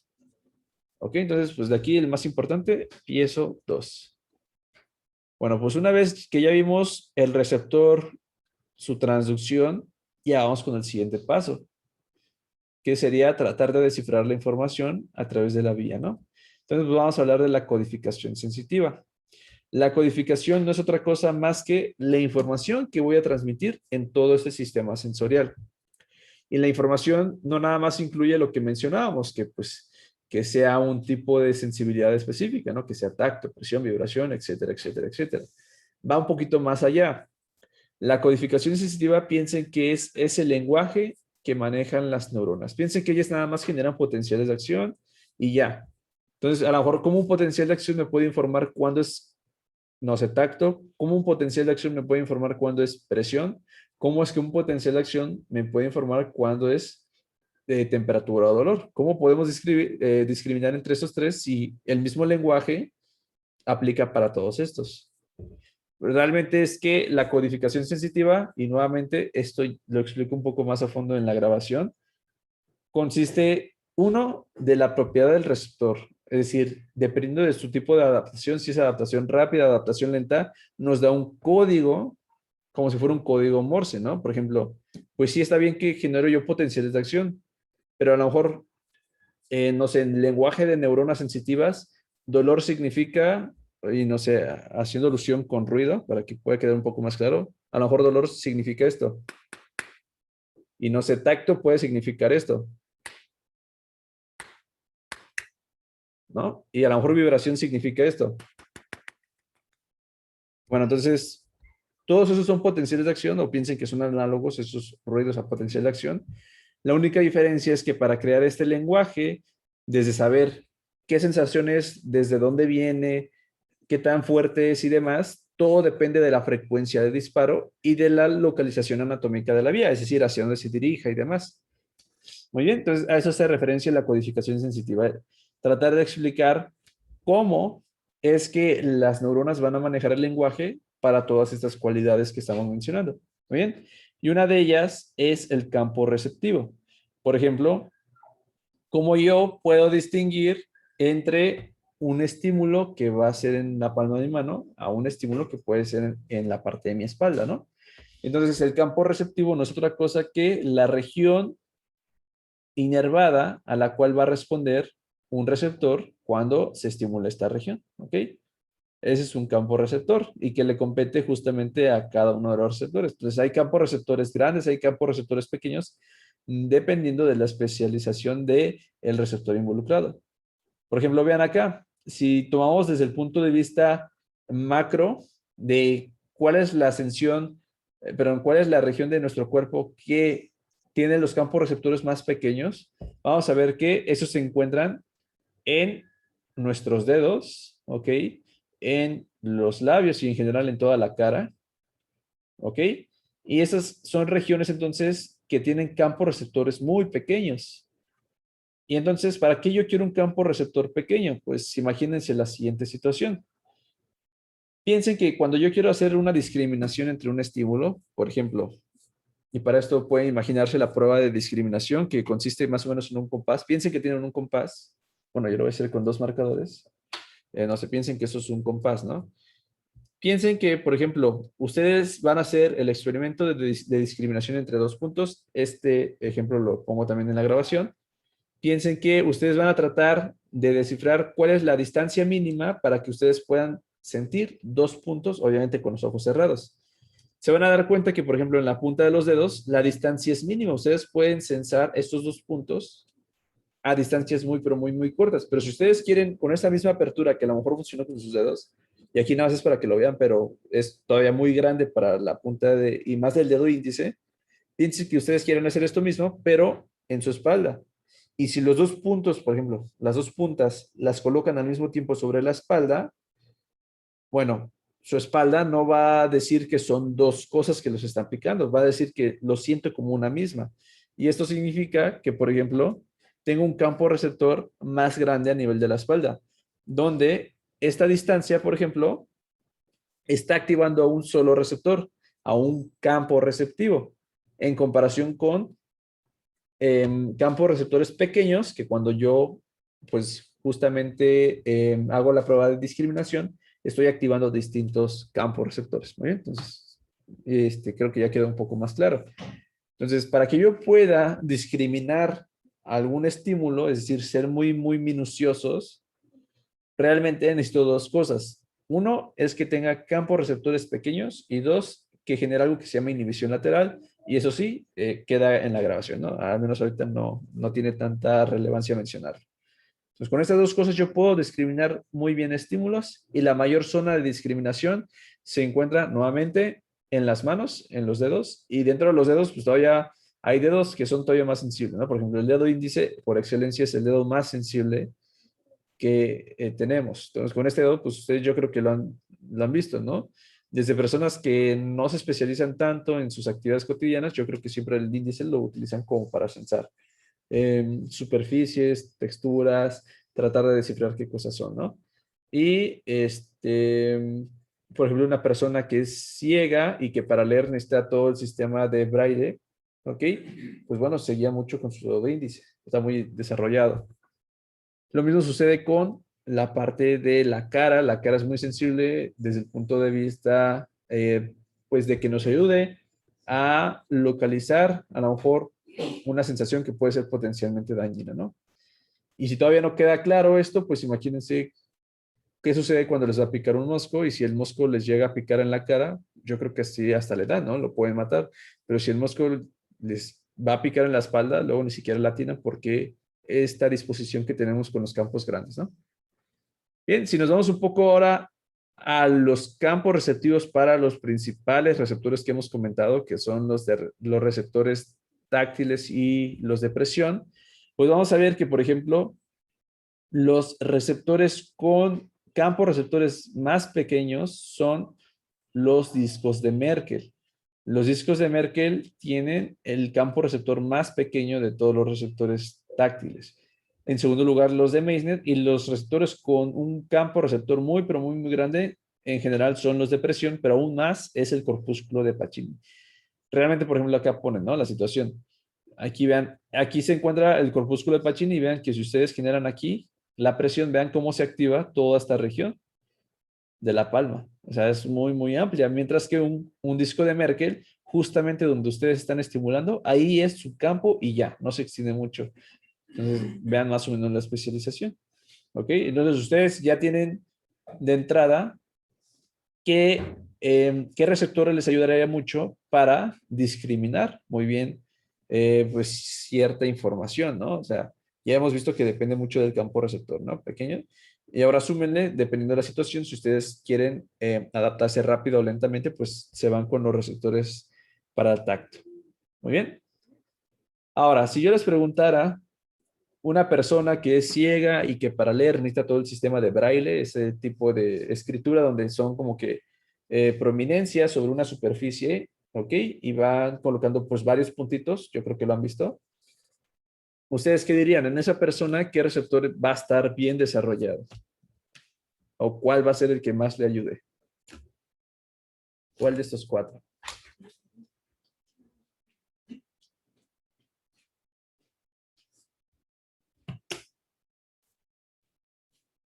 Bueno, pues van a ser, veamos acá, ¿ven? Ese es el braille. Tenemos pues la representación para cada una de las letras y vean más o menos cómo es la respuesta de cada uno de estos receptores. Vean, por ejemplo, los corpúsculos de Ruffini y Pacini, pues su respuesta es muy burda. Realmente no coincide mucho con el aspecto que está activándose acá. Mientras que el disco de Merkel es el que más nos ayuda en este caso, vean. Y tiene sentido, ¿no? Dijimos que este nos ayudaba con la parte de texturas. Y cuando ustedes, por ejemplo, van a estar con una escritura de braille, pues no se quieren adaptar rápido porque pues ustedes quieren mantener informado durante toda su lectura lo que están sintiendo. Si fuera a lo mejor un corpúsculo de Meissner, pues sí sensa porque también tiene campo receptor pequeño, es específico para el tacto, pero como se adapta rápido, pues a lo mejor, bueno, no sucede así, pero pónganse en la siguiente situación, ¿no? Pues si van en cuestión de tiempo de la A a la Z, pues a lo mejor nada más llegaron hasta la letra D, ¿no? Porque se adaptó rápidamente. Entonces, pues, el que más nos ayuda en este caso es el disco de Merkel. Y vamos ahora a la otra situación. ¿Qué pasa cuando a lo mejor yo no quiero censar esta parte, pero quiero censar la parte de los pesos, ¿no? Censar el peso a través de mis receptores táctiles. Pues ya habíamos comentado que los que van a disparar aquí muy bien y que son muy, pero muy específicos son los corpúsculos de Ruffini, ya que sensan presión, pero de adaptación lenta, mantienen informado al sistema nervioso durante todo el tiempo. Muy específicos para la parte de sensar presiones y pesos. Bueno, ahora sí, de esto, a manera de resumen, nos podemos quedar con esta tabla. Vean que casi no estamos mencionando la terminación nerviosa libre porque esa la vamos a ver más a fondo en temperatura y dolor. Y la terminación del folículo piloso tampoco la vemos tan a fondo porque evolutivamente ya vimos que no, pues no tiene mucha importancia en comparación con otros organismos, ¿no? Entonces, vean, acá nos pone la parte de campos receptores pequeños que son para tacto de forma global y los receptores que son con un campo más amplio y que son profundos, que son para presión. Nos pone discos de Merkel, corpúsculos de Meissner, Pacini y Ruffini. Nos pone más o menos la localización, estos son superficiales, estos son profundos. nos pone más o menos la velocidad de conducción. Todos estos realmente conducen a una velocidad rápida, más o menos constante, ¿ok? Y todos esos tienen fibras de tipo A beta, que ahorita vamos a comentar. Nos pone como que su principal función sensitiva, acá por ejemplo nos pone superficies y texturas, acá nos pone por ejemplo la detección de el movimiento, de el roce en la piel, la discriminación, ¿ok? Acá nos pone por ejemplo la sensación de distensión, perdón, la parte de presión profunda, ¿ok? La parte de vibración y por último Ruffini nos pone la detección de pesos, la detección de distensión, ¿ok? Etcétera, etcétera. Y también la parte de sensación del movimiento, porque eso se encuentra en las articulaciones, ¿no? Aquí nos ponen distintos estímulos y pues ya un poquito más de cualidades propias del receptor, ¿ok? Pero vean, eso se podría quedar como manera de resumen de lo que hemos comentado. Ahora sí, ya tenemos todo respecto al receptor. Vámonos con la vía de forma muy rápida. Vamos a mencionar primero que toda esta información, incluyendo tacto, dolor, presión, vibración, temperatura y demás, toda esa información tiene que entrar a la médula espinal porque pues prácticamente voy a recibir información a través de todo el cuerpo, ¿ok? Entonces primero me gustaría dejar claro cómo es que llega la información a la médula y recorrer un poco sobre las fibras para que quede un poquito claro, ¿no? Y ya después vamos a entrar a la vía en específico que compete al tacto. Entonces, vean, la información sensitiva entra a partir de la raíz dorsal de pues nuestros nervios raquídeos, ¿no? Nuestros nervios espinales. La raíz dorsal que es sensitiva, ¿ok? Puede estar compuesta por distintos tipos de fibra. Tenemos fibras de tipo A alfa, A beta, delta, tipo C, dependiendo del tipo de información específica y ustedes ya saben las cualidades para cada una de estas fibras. Aquí se les pone un poquito más explícito, ¿no? Desde el grado de mielinización y el diámetro y obviamente la velocidad que va. Pero nos interesa saber un poquito más sobre qué información. Por ejemplo, la A alfa nos sirve para propiocepción, lo que ya hemos dicho, ¿no? Esta sensación de movimiento, de cómo me encuentro estáticamente. Los A beta prácticamente son todos los receptores que hemos visto. Y aquí, bueno, aquí pone mecanorreceptores de la piel, pero ya hemos visto que no son todos, ¿no? Principalmente los que son para tacto y presión, ¿ok? Merkel, Meissner, Ruffini, Pacini, Krauss, todos esos son A beta e incluso algunas terminaciones del folículo piloso, ¿ok? A delta son terminaciones nerviosas libres, principalmente, eh, que sí, o sea, aquí nos pone dolor, temperatura, pero pues también funciona con esta parte de tacto grosero, ¿no? Cosquilleo, la parte del prurito también va acá. Y por último, las fibras tipo C, pues, bueno, principalmente dolor, temperatura y lo mismo que las fibras de tipo A delta, ¿ok? Entonces vean, estas fibras entran por la raíz dorsal y una vez que penetran en la médula espinal, pueden tener distintos destinos, ¿ok? De forma global pueden tener dos principales. Uno es que haga sinapsis en la sustancia gris y otro es que la fibra se comunique directamente a través de la sustancia blanca hacia, bueno, ascienda hacia la parte del encéfalo. ¿Ok? En el caso de los mecanorreceptores, que son fibras de tipo 1, fibras de tipo 2 o tipo alfa y a beta, ¿ok? Esta información puede hacer ambas situaciones. Puede ascender sin hacer sinapsis y ya inicia una vía que ahorita vamos a comentar, o podemos mandar información hacia sustancia gris, pero principalmente en regiones del asta anterior para generar reflejos o aquí mismo en regiones del asta posterior en ciertas láminas de Rex. Y aquí no me voy a detener tanto en mencionar a qué láminas voy a hacer sinapsis, yo creo que queda muy visual. Pero bueno, aquí voy a hacer sinapsis con interneuronas para también desencadenar reflejos, ¿no? Entonces, al menos estos, la información que se queda aquí local es para reflejos, pero la información que asciende es la vía sensitiva primaria. ¿Ok? Vean qué sucede con las fibras que entran por la parte dorsal, pero que compete a fibras tipo A delta, tipo C. ¿Ok? A esta corresponde a la división lateral y esta sí o sí van a hacer sinapsis acá. ¿Ok? Es decir, esa sí tiene una distribución en las láminas de Rex. Y de aquí, lo mismo. Puede ser que de las láminas de Rex hagamos sinapsis con regiones anteriores donde tenemos motoneuronas y generar reflejos o que de aquí, nuevamente, ojo, si hay sinapsis, salga la neurona, se llama neurona de segundo orden y ascienda hacia el tronco encefálico. Pero ojo, ya es otra neurona la que va a ascender. Ya no es la misma en el caso de la división medial con fibras tipo 1 y tipo 2. ¿Muy bien? Bueno, pues dicho esto, nos vamos a enfocar mucho en esa parte de fibras tipo 1 y 2, que son las que nos competen al menos para ahorita. Muy bien. Bueno, pues vamos a decir que la aplicación clínica de estas raíces nerviosas es que, de acuerdo al desarrollo, acuérdense cuando hablábamos del sistema nervioso periférico, que un nervio va acompañando un somita, ¿ok? Y como es un componente sensitivo, pues esto depende de el desarrollo de las crestas neurales, ¿no? Las crestas neurales a su vez se asocian a un miotomo y a un esclerotomo y pues tenemos una inervación también del músculo y de tejidos profundos adyacentes, ¿no? Entonces, pues esta distribución de cada uno de los nervios raquídeos que se pueden clasificar en cervical, torácico, lumbar y sacros, tiene una distribución bien conocida en el cuerpo, ¿ok? Y a esto le vamos a llamar dermatoma. Un dermatoma es la región inervada de la piel que es sensible y que manda información a una raíz medular, ¿no? O un nervio raquídeo. Entonces, eso, por ejemplo, ¿por qué es importante? Porque si nosotros sospechamos en la lesión, a lo mejor de L3, ¿ok? Raíz L3, porque tengo una hernia de disco y está comprimiendo, pues yo sé que el trayecto de L3 podría no sentir, pues nada, ¿no? O podría en algún momento, pues, ser más dolorosa, ¿no? Dependiendo de, pues, qué es lo que se está activando. La mayoría de veces genera más dolor que anestesia, ¿no?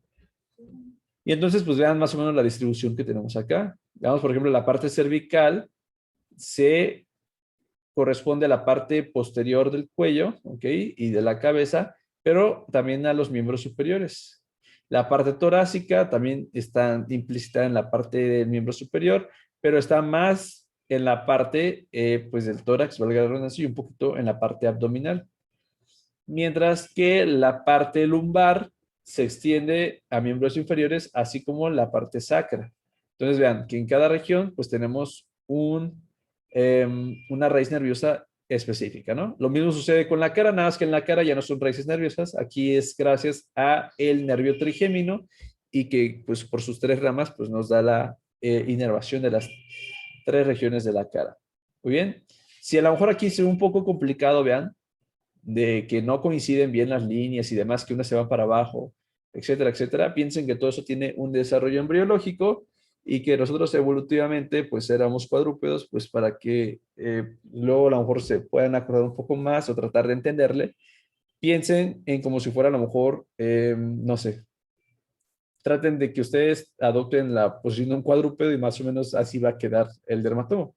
Y esto por el desarrollo embriológico, ¿no? Entonces, por ejemplo, si acá la persona decide, no sé, ponerse así como que con las manos y los pies en cuatro, pues más o menos si hablábamos, por ejemplo, de un segmento cervical, vean, aquí es el segmento cervical, pues sí coincide, ¿verdad? Con que estén en los miembros superiores.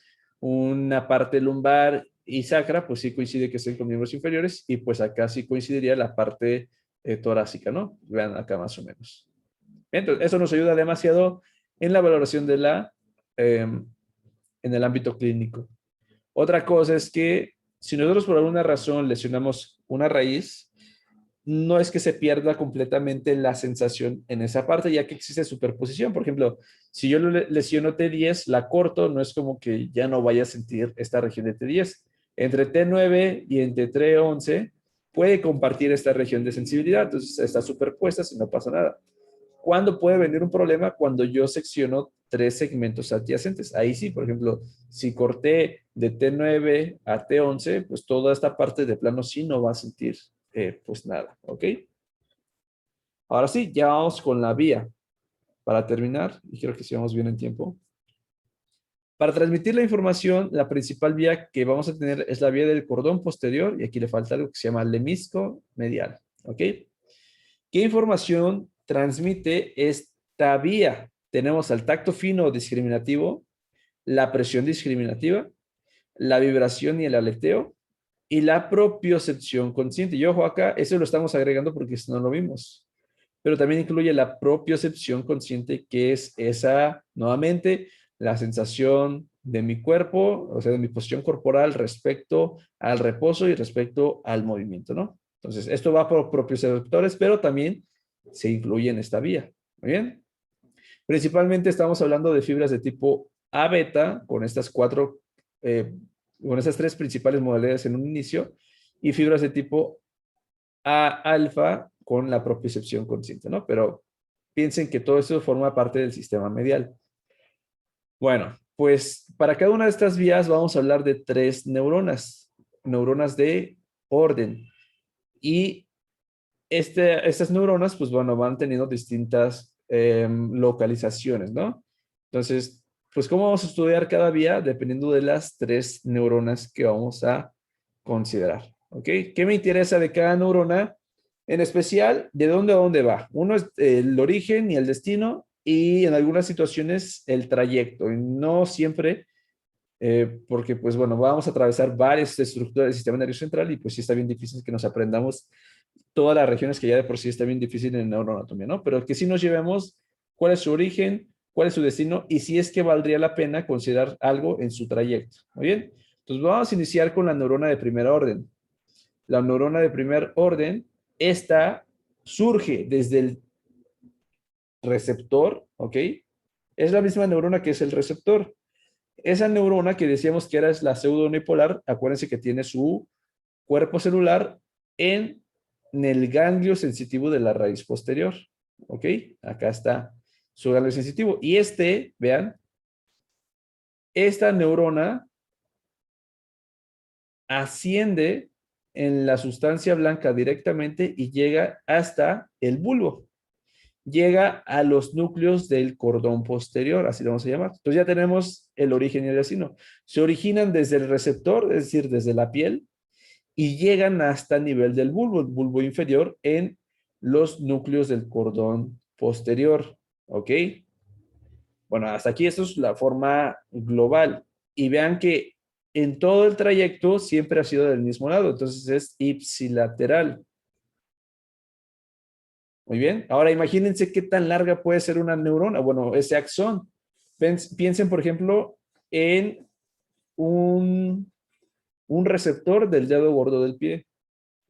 Piensen que eso se extiende desde acá y llega más o menos hasta el bulbo. Entonces, imagínense la distancia de ese axón. O sea, puede ser, ¿qué les gusta? Poco más de 1,5 metros, casi llegar a 0,2 metros, ¿no? Dependiendo de la altura de la persona. Pero al menos 1,5 metros sí va a medir eso. Imagínense, pues es una longitud pues muy, muy importante, ¿no? Ahora, eso es de forma global la neurona de primer orden. Nada más que vamos a ser un poquito más específico aún. En el caso de miembros inferiores, esta parte que es la sustancia blanca de los cordones posteriores se divide a su vez. Vean, supongamos que aquí lo estamos dividiendo tanto del lado derecho como del izquierdo. Vean que esta parte que es más medial le corresponde a los miembros inferiores. Y la parte medial le vamos a llamar fascículo grácil, o también por epónimo llamado fascículo de Gol. ¿Ok? Mientras que la parte más lateral, que está acá, pero también forma parte del cordón posterior, es, por ejemplo, para miembros superiores. A este fascículo lo vamos a llamar fascículo cuneiforme, o también fascículo en epónimo, fascículo de Burdach. ¿Ok? Y bueno, esto es más o menos tratar de explicar lo siguiente. Piensen que conforme nosotros vamos ascendiendo, las fibras, una vez que se vayan incorporando en la médula, pues lo van a hacer hacia la parte lateral. Entonces, la parte más medial que viene desde miembros inferiores, que es lo primero que se está incorporando, va por el fascículo grácil. Entonces, fascículo grácil recibe información principalmente de miembros inferiores, es medial. Entre más vamos ascendiendo, más fibras se van incorporando, pero mientras se van incorporando lo hacen hacia lateral. La parte lateral del cordón posterior es el fascículo cuneiforme o de Burdach y recibe información principalmente de miembros superiores. ¿Ok? Bueno, esos fascículos llegan hasta el bulbo y terminan ¿en dónde? En sus respectivos núcleos. Tenemos entonces el núcleo grácil y el núcleo cuneiforme. Y hasta aquí termina la neurona de primer orden y de aquí de estos mismos núcleos sale la neurona de segundo orden. ¿Ok? Pero vean que hasta aquí la información ha sido de forma ipsilateral, del mismo lado. ¿Ok? Bueno, pues ahora vamos a ver la neurona de segundo orden. La voy a poner acá en verde. La neurona de segundo orden va desde los núcleos del cordón posterior, núcleo grácil y cuneiforme, hacia el tálamo. Termina en el tálamo y en el tálamo termina en algo llamado en el complejo del núcleo ventral posterior o el complejo ventral posterior, ¿ok? Del tálamo. Nada más que aquí vean que a nivel del bulbo tengo la decusación sensitiva. Y entonces, de pasar de ipsilateral, la neurona de segundo orden decusa y ahora es contralateral. ¿Ok? Entonces tenemos la decusación sensitiva a nivel de bulbo inferior y después una vez que decusó, la información va a ascender ¿por dónde? Va a ascender por el lemnisco medial. El lemnisco medial, vean que es como que esta región que se ve acá medio central y después se va a hacer lateral, pero este lemnisco medial prácticamente va a atravesar al bulbo en su porción superior, al puente, al mesencéfalo y va a mandar la información hacia el tálamo en complejo ventral posterior. ¿Ok? Entonces, todo el hemisco medial atraviesa el tronco encefálico hacia el tálamo. Y la información es de carácter contralateral. ¿Ok? Y bueno, ya vamos a terminar con la neurona de tercer orden. La neurona de tercer orden la voy a poner con rojo. La neurona de tercer orden es aquella que va desde el tálamo hasta la corteza. Aquí voy a hacer como que un paréntesis y voy a decir que la mayoría de los sistemas sensitivos tienen un relevo a nivel del tálamo y después ascienden a la corteza. Por lo tanto, siempre la neurona de tercer orden o su equivalente siempre va a ir de tálamo hacia la corteza, pero una región pues específica tanto en el tálamo y la corteza, ¿no? La excepción es el olfato. El olfato no hace ningún relevo en el tálamo, directamente pasa desde la parte periférica hacia la corteza o hacia el telencéfalo, ¿ok? Entonces, pues nada más por ahí. Recuerden eso y lo vamos a ver un poco más a fondo cuando veamos olfato, ¿ok? Entonces, la neurona de tercer orden va desde el complejo ventral posterior del tálamo hasta la corteza somatosensitiva. Y así lo vamos a dejar, corteza somatosensitiva primaria, ¿no? Bueno, aquí puede haber primaria, secundaria y accesoria, ¿ok? O de asociación. Y ya después lo vamos a ver a fondo en el tercer paso, que es la corteza. Ok, bueno, entonces, ¿por qué es importante conocer esta distribución? Porque si yo en algún momento tuviera una lesión, que son a veces muy comunes en el sistema nervioso, la pérdida de la sensación, ok, la pérdida del tacto, la pérdida que vamos a tener de la propiocepción consciente va a ser manifestada de distintas formas. Por ejemplo, si yo tengo una lesión medular en cualquiera que sea el segmento, no sé, por ejemplo, yo tengo una lesión a nivel de T1, ¿ok? Ahora, yo les puse ya la lesión a nivel de T1 y yo les pongo acá un ejemplo para que ustedes traten de ver si sí quedó claro. Yo acá les pongo miembro superior derecho, miembro superior izquierdo, miembro inferior derecho, miembro inferior izquierdo. Ahí está. ¿Ok? Y esto, pues suponiendo que es como que un cuerpo. Ahí está. ¿Ok? Bueno, ahí está. Supongamos que la lesión fue a nivel de T1, ¿ok? A nivel de T1, ustedes, ¿dónde dirían que se pierde la sensación táctil? ¿En cuál de estas cuatro regiones? ¿Dónde se va a perder la información táctil? ¿Dónde dirían? ¿Dónde se imaginan? Primero, ¿qué es lo que vamos a considerar? Si es superior o inferior, ¿no? Ya habíamos dicho, ¿quién inerva a la parte de miembro superior? Toda la parte cervical. Entonces, bueno, y T1 también, ¿no? Pero bueno, para que sea y no salga la duda, vamos a poner T2 para allá. quitar la parte de que no es miembro superior. Entonces, a la exploración, los miembros superiores están pues sin ningún problema, no hay ninguna interferencia con la sensación táctil. Pero ¿qué sucede con los miembros inferiores?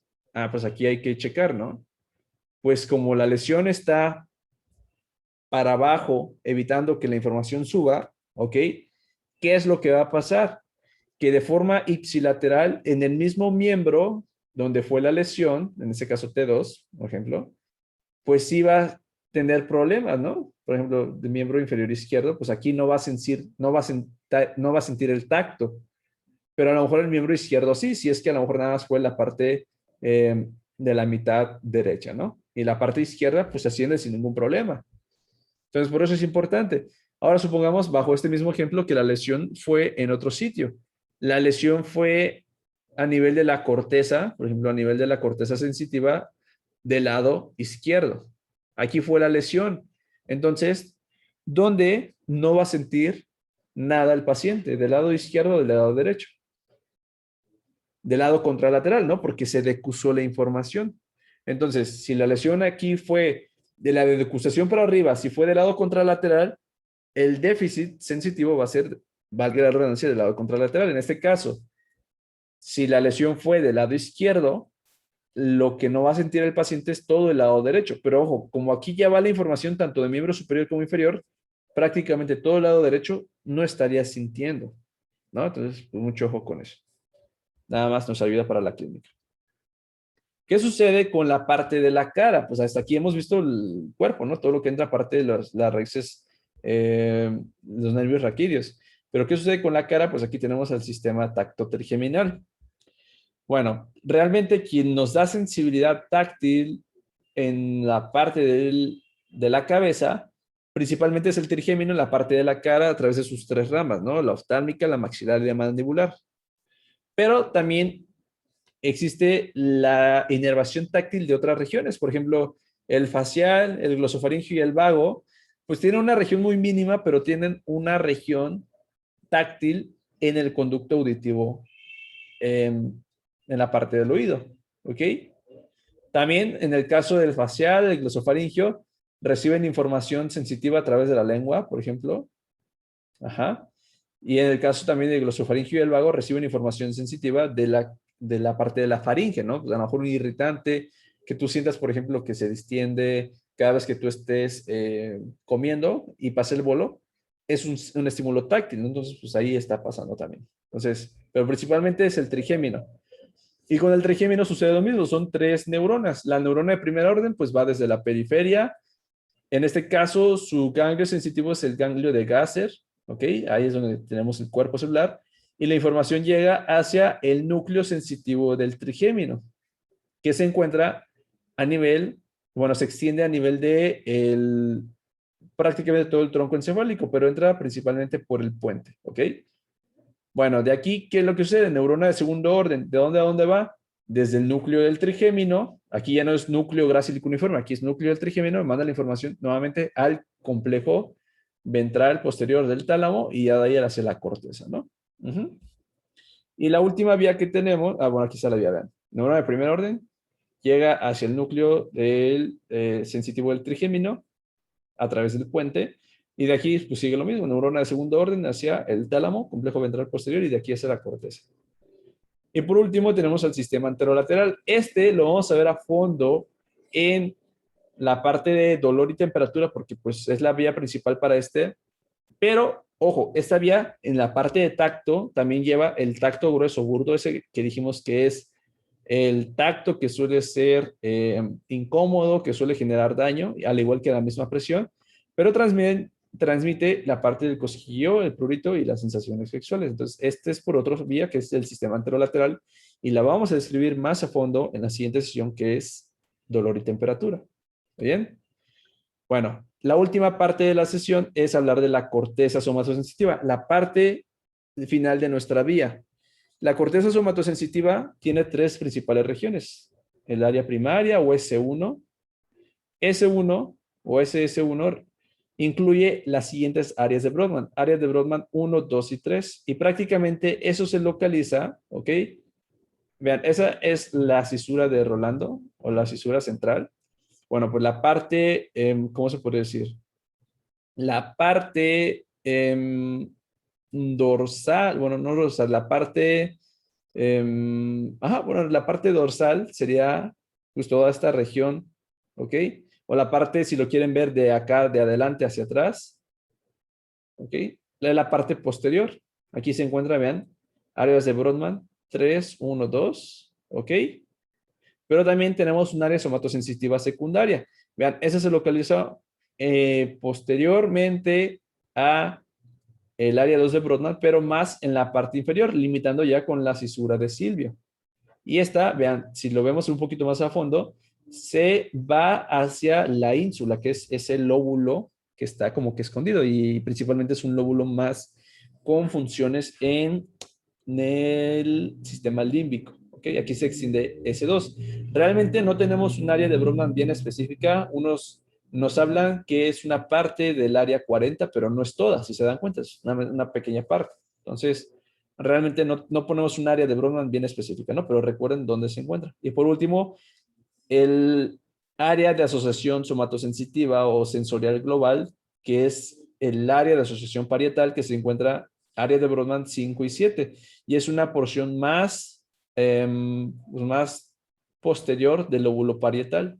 ¿Okay? Cada una de estas regiones tiene funciones específicas. Por ejemplo, lo comentábamos en la sesión grabada, que toda área primaria, área sensitiva primaria es, como su nombre dice, es la principal región de la corteza donde llega la información sensitiva periférica. Es como que la llegada, la central de autobuses, la central de tren, donde prácticamente llega toda la información. Un área sensitiva secundaria es aquella que ya le empieza a dar un proceso un poquito más superior a esa información que llega. Entonces le empieza a dar, por ejemplo, bueno, aquí no aplica tanto, pero por ejemplo en la corteza visual le empieza a dar como que otras cualidades, ¿no? Por ejemplo, la información visual que me llega, que nada más me dice si hay imagen, no hay imagen, si hay luz, no hay luz. Aquí le empiezo a dar, por ejemplo, un componente de formas, un componente a lo mejor de profundidad, el componente de color, discriminativo, de detalles, etcétera, etcétera, ¿no? Y por último, la corteza de asociación, como su nombre lo dice, integra varias sensaciones o varia información de cortezas sensitivas primarias y secundarias. Por ejemplo, el área de asociación parietal posterior, que incluye las áreas de Brodmann 5 y 7, nos ayuda a integrar formación táctil de todo el cuerpo, tanto, valga la redundancia, del tacto, de propiocepción, incluso también por ahí anda un poquito del dolor y demás, pero también llega información visual, por ejemplo, para que nosotros integremos todo esto y nos ayude a una integración prácticamente sensitiva de todo nuestro cuerpo, pero principalmente información del sistema somatosensorial, visual y también del sistema vestibular. ¿Ok? Bueno, pues dicho las principales funciones, vamos a ver y terminar con las principales conexiones que vamos a atender. Recuerden que la información sensitiva en la neurona de tercer orden va desde el complejo ventral posterior. Bueno, pues todo esto es el complejo ventral posterior. Ventral posterior del tálamo. Ahora, mucha bibliografía nada más nos dice, ¿sabes qué? Ventral posterior lateral para todo el cuerpo, ventral posterior medial para la cara o para la cabeza. Y realmente no es así. El complejo ventral posterior recibe información de distintos tipos y también de distintas regiones. Entonces, ¿qué es lo que vamos a considerar? En este caso, para la parte del tacto que nos compete, tacto, presión, vibración, todo esto que hemos visto, tenemos que nos compete el complejo ventral posterior y complejo ventral, perdón, el núcleo ventral posterior lateral y el núcleo ventral posterior medial, que estos forman parte del complejo ventral. Ahí está, ¿no? Complejo ventral posterior. La parte del núcleo ventral posterior medial recibe información principalmente desde el rostro. Y vean que hacia más lateral nos estamos yendo, nos compete una región más distal, la parte de extremidades, miembros superiores y los miembros inferiores. Si aquí quisiéramos representar de forma somatotópica un individuo, pues prácticamente estaría así. Esta es cabeza, manos y pies. ¿Ok? Entonces, por ejemplo, si habláramos de las principales vías, pues nosotros intencionadamente diríamos que la parte táctil por el trigémino llegaría al complejo ventral medial, ¿ok? Núcleo ventral posterior medial, mientras que la parte de extremidades en tacto llegaría a la parte lateral del tálamo, ¿ok? Y ojo, vean que aquí también llega información del sistema somatosensorial, pero de otras modalidades. Llega, por ejemplo, la parte de la propiocepción. La parte propioceptiva no se queda aquí en ventral posterior medial y ventral posterior lateral, no. Se queda en el ventral posterior superior y vean que de aquí, por ejemplo, la información se manda a otro sitio, se manda al área 3A de Brodmann, al área 2 de Brodmann, mientras que la parte de tacto, presión, vibración se manda principalmente a 3B y la parte del área de Brodmann 1. Y por último, vean que, por ejemplo, la sensación dolorosa y térmica llega al núcleo ventral posterior, pero inferior, y de aquí mando información, vean, hacia la corteza somatosensitiva secundaria, S2, a esa S2 que decíamos que se localizaba acá. ¿Ok? Esta principal tiene un componente más con el sistema límbico que mencionamos con la parte insular interna y que vean que recibe información principalmente de carácter del dolor, de temperatura, pero también de sensaciones viscerales. ¿Ok? Esas que dijimos que a veces son inconscientes, que se pueden hacer conscientes a veces, también puede llegar acá. ¿Ok? Entonces aquí, ¿qué les recomiendo? Pues que en la grabación, después de tomar un screenshot o demás, para que le empiecen a agarrar un poquito más la onda a la secuencia, porque a veces es lo complicado, saberse las conexiones. Bueno, esto es como que la parte de las aferencias desde el tálamo hacia la corteza, pero si nosotros quisiéramos hablar un poquito más específicos acá de la información, vean, por ejemplo, la principal zona de la corteza somatosensitiva primaria, que es todo esto que acá, esto es corteza somatosensitiva primaria, donde llega principalmente el tacto, presión y vibración, esto que estamos viendo es 3B, la región 3B en las áreas de Brodmann. Y de aquí vean que la información la puedo mandar a ese, bueno, al área 1 y al área 2 de Brodmann. Pero vean que ese es el principal sitio donde llega la información. O sea, si yo tuviera aquí una lesión en 3B, la lesión se traduce a anestesia, es decir, a no sentir nada. ¿Ok? Y vean que, por ejemplo, acá lo mando a área 1 y área 2. ¿Para qué mando información acá? Ya dijimos que entre más conexiones hagas porque estoy dándole procesamiento. Bueno, pues la región 1 nos ayuda principalmente a la parte de texturas, ¿ok? Mientras que el área 2 nos ayuda un poquito más a la parte de dimensiones, a la parte de sensar presos, a la parte de sensar un poquito más compleja la situación, ¿no? Entonces, una parte es texturas, otra parte son dimensiones, y vean cómo se está haciendo más compleja la información. Mientras que, por ejemplo, a 3A, acuérdense que llega principalmente la información de tipo propioceptiva, ¿ok? Al igual que en el área 2, ¿ok? Que nos ayuda con la parte de dimensiones y está, pues, muy bien entendido.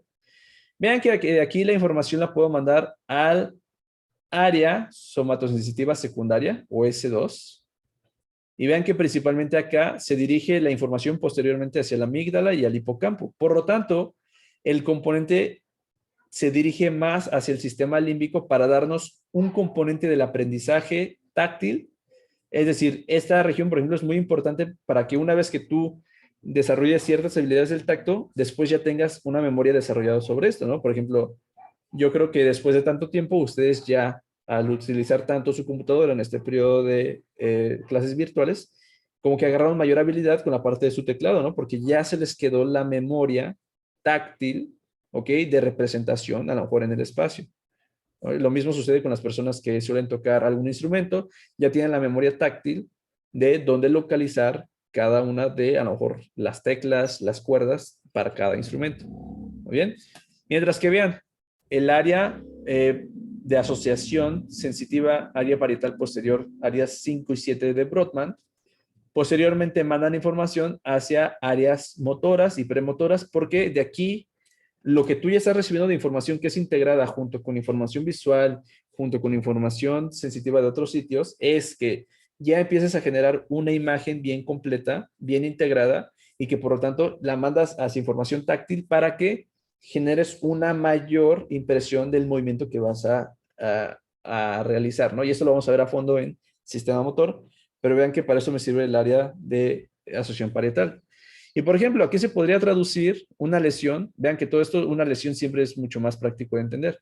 Una lesión a lo mejor aquí en área 1 y 2 de Brodmann nos va a dar no una anestesia. Sí vamos a seguir sintiendo, pero a lo mejor ya no vamos a tener la capacidad de distinguir texturas, ya no vamos a tener la capacidad de distinguir dimensiones, pesos y demás, todo eso es un poquito más complejo, ¿no? Si tuviéramos una lesión, por ejemplo, a nivel de S2, tendríamos problemas con esta parte del aprendizaje táctil, ¿no? Entonces, pues cada vez, o no desarrollaría esta parte de aprendizaje, en pocas palabras, ¿no? Entonces, cada vez, pues, mis movimientos pues serían un poquito tediosos cuando interprete, perdón, toque algún instrumento o cuando esté con el teclado, pues no voy a tener nunca esta parte de la memoria donde me diga, ¿sabes qué? Rápido, y empiezas a identificar, ¿no? Y mientras que la parte de lesiones en la área de asociación parietal posterior, que es área 5 y 7 de Brodmann, aquí esta área principalmente nos ayuda a conocer, a distinguir, en pocas palabras, nos ayuda a identificar cualquier situación. Una lesión en esta región se traduce a una agnosia. Y en este caso, esta lesión puede ser tan importante, por ejemplo, lesión en el área parietal posterior del lóbulo derecho, ¿ok? Esta lesión, ¿a qué se va a traducir? A que tú vas a desconocer todo lo que está en tu lado izquierdo. Y literal, esas personas omiten todo lo que está acá, tanto a nivel visual como a nivel táctil. O sea, ellos cuando se van a poner sus calcetines, cuando se van a poner sus zapatos, nada más se ponen lo que está del lado, lo que está del lado, ¿cómo se puede decir? Del lado derecho donde está intacta la lesión. Eso lo pasan directamente, mientras que del lado izquierdo para ellos no existe. Si ellos están comiendo, ponen su plato completo, se acaban todo lo que está del lado derecho, pero todo lo que está del lado izquierdo no lo comen, no lo tocan, ¿no? Lo mismo sucede, por ejemplo, si ellos si fueran a vestir, pues si por ellos fuera, pues nada más se visten con el lado derecho y lo del lado izquierdo, pues para ellos no existe todo lo que está del lado izquierdo. Entonces, imagínense qué complicado sería, pues, vivir con eso. A eso se le llama síndrome de negligencia o heminegligencia. Bueno, se llama heminegligencia porque prácticamente desconoces toda una mitad de tu cuerpo. Y ojo, no nada más son sensaciones táctiles, presión y todo eso que acabamos de ver. También son la parte de sensaciones visuales principalmente, ¿ok? Entonces, pues a veces para eso luego se pide realizar una prueba de un reloj. Yo creo que lo han visto hasta en películas. Hace la prueba del reloj y dice, ¿sabes qué? Pues ponga todas las horas, 6, 7, 8, acá, le empieza a hacer y ya le pides que marque con las manecillas, ¿no? Pues esas personas, ¿cómo te van a hacer ese reloj? Te van a poner los 12 números porque eso no está eh, alterado. Ellos tienen muy bien el cálculo, tienen muy bien la parte de discriminación de números y las secuencias. Entonces, su reloj lo van a hacer acá, la una la van a poner acá y las 12 la van a poner acá. Y así, acá te van a poner las 6, las 3, las 9 y así van a hacer su reloj. Para ellos no existe nada del lado contrario a la lesión. Entonces, síndrome de heminegligencia. ¿Ok? Y acá está más o menos lo que comentábamos, donde puede recibir información principalmente. Para terminar, vamos a decir que esta corteza somatosensitiva tiene una distribución somatotópica, es decir, ciertas regiones del cuerpo están bien distribuidas en esta parte de la corteza sensitiva que por alguna razón lesionáramos alguna parte, no le va a pegar prácticamente a todo el cuerpo, a menos que la lesión pues, sea extensa, ¿no? Pero a veces si nosotros queremos estimular, pues estas representaciones táctiles realmente nos hablan de la densidad de receptores que tenemos. Entonces, los receptores con campos pequeños que son una mayor población, con una mayor densidad, pues representan las mayores regiones en mi sistema nervioso central, en la corteza. Y para esto, pues, bueno, es fácil de entender con el homúnculo de Penfield. Vean que, por ejemplo, pues el homúnculo no tiene una proporción similar a la de un cuerpo normal. Tiene una mayor distribución o proporción en el caso de las manos y en el caso de la cabeza. Y tiene sentido, ¿no? Pues campos receptores pequeños acá caben mucho más en una proporción, ¿ok? Espacial y que por lo tanto pues tienen más, ¿ok? Vean que, por ejemplo, la espalda, los brazos y las piernas representan una porción muy pequeña en comparación pues con toda la cara que está acá. Y vean que, por ejemplo, la parte visceral se empieza a alojar un poco más hacia acá, hacia la parte de la ínsula. Y lo que comentábamos, ¿no? Por ejemplo, en S2, que más o menos está en esta parte, encontramos tacto, temperatura, pero también sensaciones viscerales. O sea, que sí es tacto y todo eso, pero que se ocurre dentro de las vísceras. Muy bien. Y esta distribución no es como que absoluta. Realmente está sujeta a ciertas situaciones. Por ejemplo, ustedes se preguntarán qué pasará con una persona que le amputan un dedo, le amputan una mano. Bueno, no es como que esta zona se fuera a atrofiar, no es como que todo esto que está acá se atrofia, no. La verdad lo que sucede es que Gracias a procesos de plasticidad, las regiones adyacentes tratan de compensarlo. Entonces, más o menos vean acá. ¿Qué sucede cuando se extirpa un dedo? Vean que las regiones adyacentes empiezan a compensar, o sea, crecen entre ellas y compensan esa región que falta. ¿Y qué sucede, por ejemplo, con las personas que desarrollan aún más sus sentidos, como las personas ciegas, que prácticamente dependen de su tacto para poder interpretar el ambiente?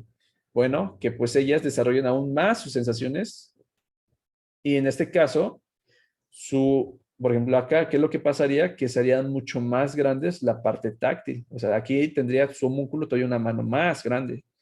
Entonces, nada más quedarse que esta distribución somatotópica no es absoluta y que está sujeta a procesos de plasticidad, dependiendo de qué tanto usemos o qué tanto no usemos nuestros sistemas sensoriales, ¿no? De aquí lo que comentábamos en plasticidad en sinapsis. Mientras más usemos toda la parte de nuestras neuronas, más vamos a tener conexiones, más plasticidad y eso se traduce pues a un buen neurodesarrollo, ¿no? Entonces, pues hay que ponernos ahí a utilizar un poco más nuestro sentido del tacto, porque pues ya de por sí con el paso de la edad se pierden esas capacidades, ¿no? Entonces, hasta aquí la vamos a dejar.